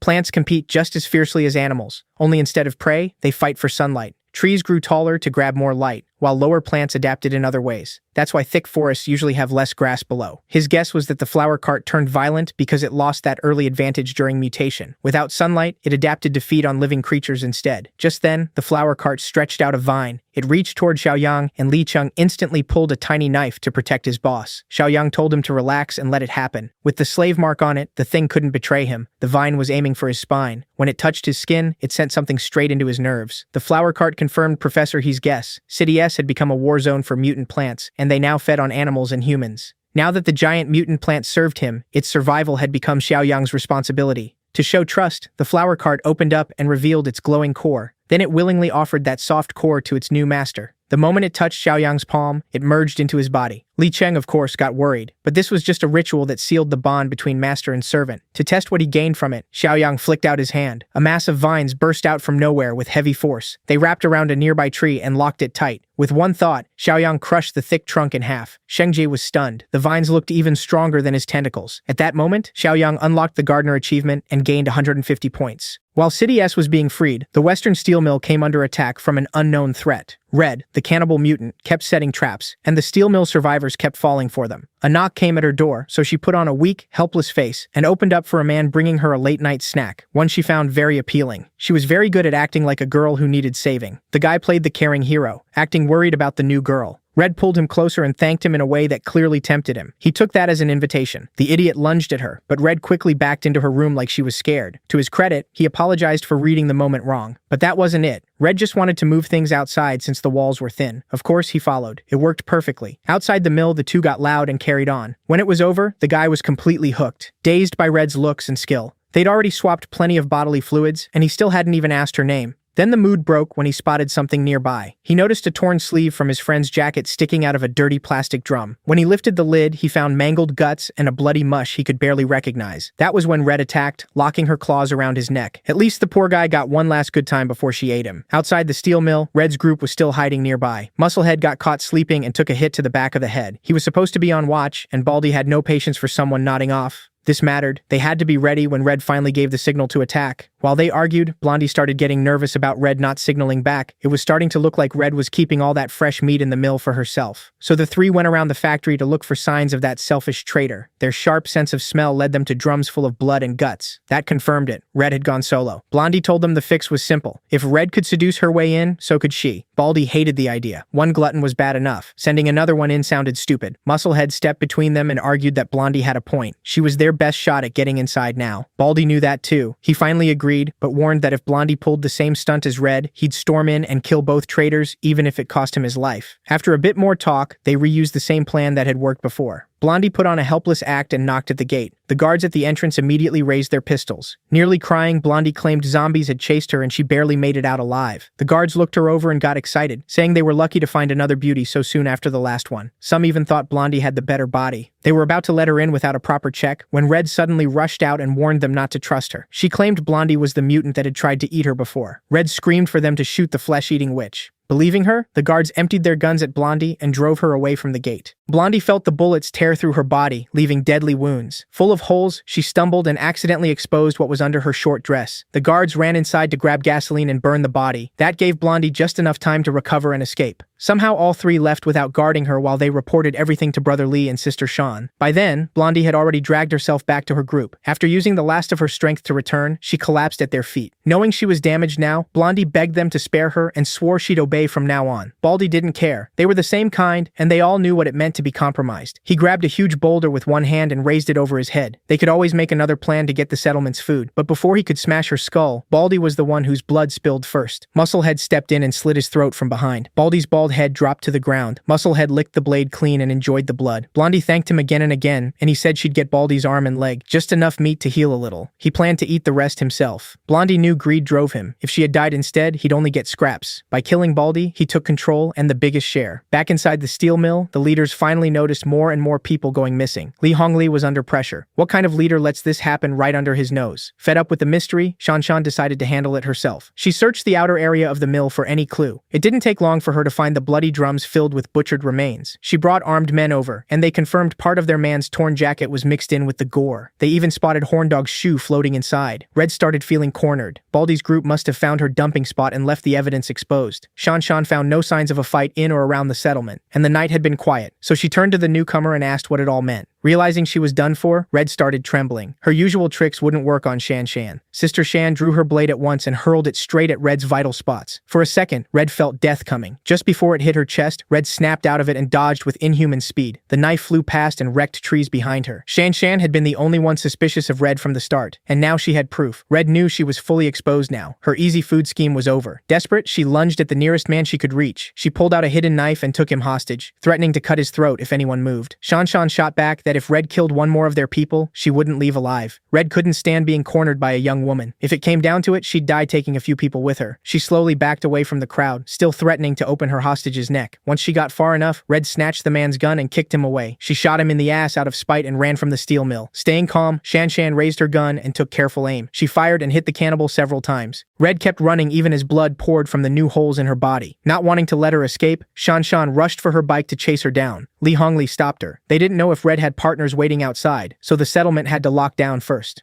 Shan quickly ordered stricter screening for all new survivors. Newcomers would stay in quarantine at the safe house, and she would return to the main fortress to report the threat. Honestly, Li Hongli was impressed by how capable and decisive she was in a mess like this. Back in S-City's woods, regular plant-mutated undead were still wandering around, not for long. To test his new power, Zhang Xiaoyang led the group with Shengji, tearing through enemies with vines and tentacles. For those two monsters, clearing the area was almost effortless. That let Brother Chong and Li Qing gather the cores and burn the bodies. Soon they had a huge bonfire fed by undead corpses. Professor, he wasn't sure whether to feel protected by their savior or pressured by how strong he was. Xiaoyang's Utopia mission was speeding up and earning him plenty of points. His whole group was in top form. With plant mutants no longer much of a threat, Xiaoyang's team and the S-City survivors soon reached the main fortress. Uncle Sheng welcomed them and quickly filled the young boss in on what happened while he was away. Xiaoyang introduced the survivors from S-City, led by Professor He from the Agricultural and Forestry Academy. For now, the S-City group would stay at the fortress. Once things were ready, they'd move to the edge of the city jungle and build a third settlement there. Right then, Shanshan arrived on her bike. Urgently, she reported everything that happened at the Western Steel Mill and suggested the same tighter security for the main fortress. Professor He's group wouldn't need the strict screening, since the boss had already vouched for them. When Xiaoyang heard the steel mill had lost a few people, he wasn't worried. In fact, he saw it as good news. The more danger his Utopia faced, the bigger the mission rewards. And right then, the fourth part of the Villain Vanquisher mission had begun. Clearing the western outskirts would earn him 120 points. Meanwhile, Red barely made it back to the hiding spot after escaping with her life. Then she heard footsteps, and her dark heart skipped a beat. It was the recovering Blondie, standing over her and laughing at how badly she had failed. Injured and crawling back to the same people she had betrayed, Red tried to call it all a big misunderstanding. But after nearly getting Blondie killed, death was a fair sentence. Blondie told Musclehead to beat Red to death so they could at least eat her. Instead, Musclehead swung his rusty pipe at Blondie. Just like before, he attacked from behind and took out his own teammate. Blondie should have known better than to turn her back on a guy like him. Knowing she was finished, Blondie warned Red not to trust him. He only helps himself and will betray anyone the second it benefits him. Red didn't care, as long as she wasn't the one getting smashed. In one last attempt to survive, Blondie tried reminding Musclehead that Red had betrayed them too. But for cannibal mutants like them, words mean nothing. When that failed, Blondie even offered him her body. Too bad for her, Musclehead liked redheads, not blondes. He killed her with his bare hands. Then he pulled his usual trick. He gave Red an arm and a leg to heal up while he ate the rest. Back at the main fortress, the leaders were talking about the cannibals roaming the west. Li Cheng had once been an unaware cannibal himself, but Shanshan's report made it clear these ones were far worse. They'd lost every human limit. Selfish, reckless, angry, greedy, bloodthirsty, and hooked on human flesh. Xiaoyang marked them as a problem to handle later, but something else needed attention first. Li Cheng would head back to the steel mill to reinforce it and fix the security issues. 2 months passed without any big trouble. Deep in the woods, a group of survivors decided they had to move or die where they were, so they packed what little food and supplies they had and set out through the forest. They left at night, hoping to avoid the plant monsters that were more active in the daytime. It didn't matter. A whole pack of mutant plants still found them. The first attack wiped out many of them on the spot. The rest ran for their lives only to get surrounded. There was one way out, but strange sounds were coming from that path. Since they would die either way, they took the risky route. After running for miles, the survivors were completely exhausted. Then a huge tree suddenly crashed down toward them. They scattered in fear, wondering what kind of monster could knock over a whole tree. When the dust cleared, they found people cutting trees with chainsaws. One survivor recognized Zhu Xinkai among them. Xinkai was shocked to see an old friend, Liang. He quickly explained how they had settled in M City. Their reunion was cut short by the sound of mutant plants getting closer. Seeing Liang panic, Xinkai laughed and told him not to worry about a few plant freaks. He calmly pulled out a radio and reported a creature sighting in his squad's zone. Then he told Liang and the others to come over and stay out of the way. A moment later, the anti-plant squad arrived in full gear with flamethrowers. Liang and his group were stunned. The squad lined up and opened fire, turning the mutant plants into barbecue. The flames burned through them while the creatures screamed and growled. Li Cheng, Brother Chong, and Sheng Jie also showed up, though they hardly needed to do anything for weak threats like this. Liang couldn't believe humans had built a force this strong, and it was all thanks to Chief Xiaoyang. Then he saw Li Cheng standing with the two mutants and nearly lost it. Xinkai and the others were already used to them. Brushing off Liang's fear, Xinkai invited him to join the settlement and meet the chief. The third settlement on the jungle's edge had grown smoothly. They'd even built a full farm. Liang could hardly believe it. While his group had been living in fear, these people had figured out farming in a jungle full of plant monsters. And they weren't growing normal crops. They were raising mutated ones. When Liang picked up a mutated potato, he freaked out and threw it away. Xinkai explained that the crops came from the same kind of plants as the monsters, but they had been changed into high-yield food that was easy to harvest. Like so many other things, it was possible because of Chief Xiaoyang. Professor He led the project and turned mutated crops into a reliable food source. With Xiaoyang's link to Flower Cart, changing crop traits became much easier. They were already close to harvest season. The land clearing was going well. Professor He handled expansion, and Li Cheng guarded the area. Now that the third settlement was stable, it was time to deal with the cannibals in the west. At M City's border, two people walked around like the place belonged to them. It was Zhang Xiaoyang and Brother Chong. The muzzled mutant warned his chief they were being followed, and Xiaoyang could tell the group behind them was about as strong as Zhang Qi's team. Their plan was simple: feed Brother Chong. As expected, the hunters were Red and Musclehead, waiting for a chance to pounce. Before Red could rush in, Musclehead stopped her from attacking blindly. From where they were hiding, he could tell they were too late. Another group had already surrounded the prey. A big pack of cannibal mutants closed in on Xiaoyang and Brother Chong. They were practically drooling over such high-quality meat. This rabid bunch had never seen a pure evolver like Xiaoyang. They thought eating him might give them a huge upgrade. And since Brother Chong followed him, they guessed Xiaoyang could control zombies. Maybe they could steal that power by eating him too. Red could only click her tongue and back off for the stronger group. Musclehead, though, wanted to stay and watch. Less than a minute later, everything below turned into chaos. Brother Chong tore through the evolvers like a beast set loose. Xiaoyang moved with calm precision, taking heads with every swing. The survivors of that idiot squad ran the second they realized they were the prey. One unlucky cannibal tried escaping by climbing the building where Red and Musclehead were hiding. That put them in real danger. If Xiaoyang looked their way, they were dead. And that fear almost came true when Xiaoyang lifted a huge steel beam like it weighed nothing. He hurled it with perfect aim, sending it flying like a bullet. The beam speared the fleeing evolver through the back and tore him apart. Nobody survives Xiaoyang's pipe. Red and Musclehead were nearly caught in it too, getting splashed with blood and guts. Putting his blade away, Xiaoyang was pleased by the unexpected haul. Strong cannibals like these should have fully formed variant cores. Up above, Red and Musclehead didn't dare move or even breathe until the monster below was gone. Once they were sure the young man and the muzzled mutant had left, they figured hiding had paid off. They could eat the high-quality corpses left behind. As they kept patrolling the western edge, Xiaoyang complained that Brother Chong wasted meat and didn't eat enough. Then he sensed movement inside a nearby abandoned building. He turned toward it and summoned his blade again. Since he had already been noticed, a random guy stepped out of the dark with a crossbow and warned them not to come closer. One look told Xiaoyang the man was just an ordinary civilian. Even while threatening them, Four Eyes looked terrified to pull the trigger. So Xiaoyang tried talking first. Startled by the slightest movement, Four Eyes panicked and fired a bolt. That kind of weapon couldn't threaten him at all. Xiaoyang casually caught the bolt out of the air. Seeing his only weapon made useless crushed Four Eyes' confidence. In the next instant, Xiaoyang crossed dozens of meters in a single step. To stop any more trouble, he snatched the crossbow from the man's hands. Ignoring Four Eyes, he called for the others inside to come out and assured them he wasn't a cannibal. Just like he thought, about a dozen civilians were hiding there, all scared to death. At this point in the apocalypse, Xiaoyang found it impressive that they had survived without turning to cannibalism. For now, he decided to travel with them through the night. Four Eyes explained they were trying to reach a steel mill in the southern suburbs called Shifeng. They had heard a radio message about a settlement there accepting survivors.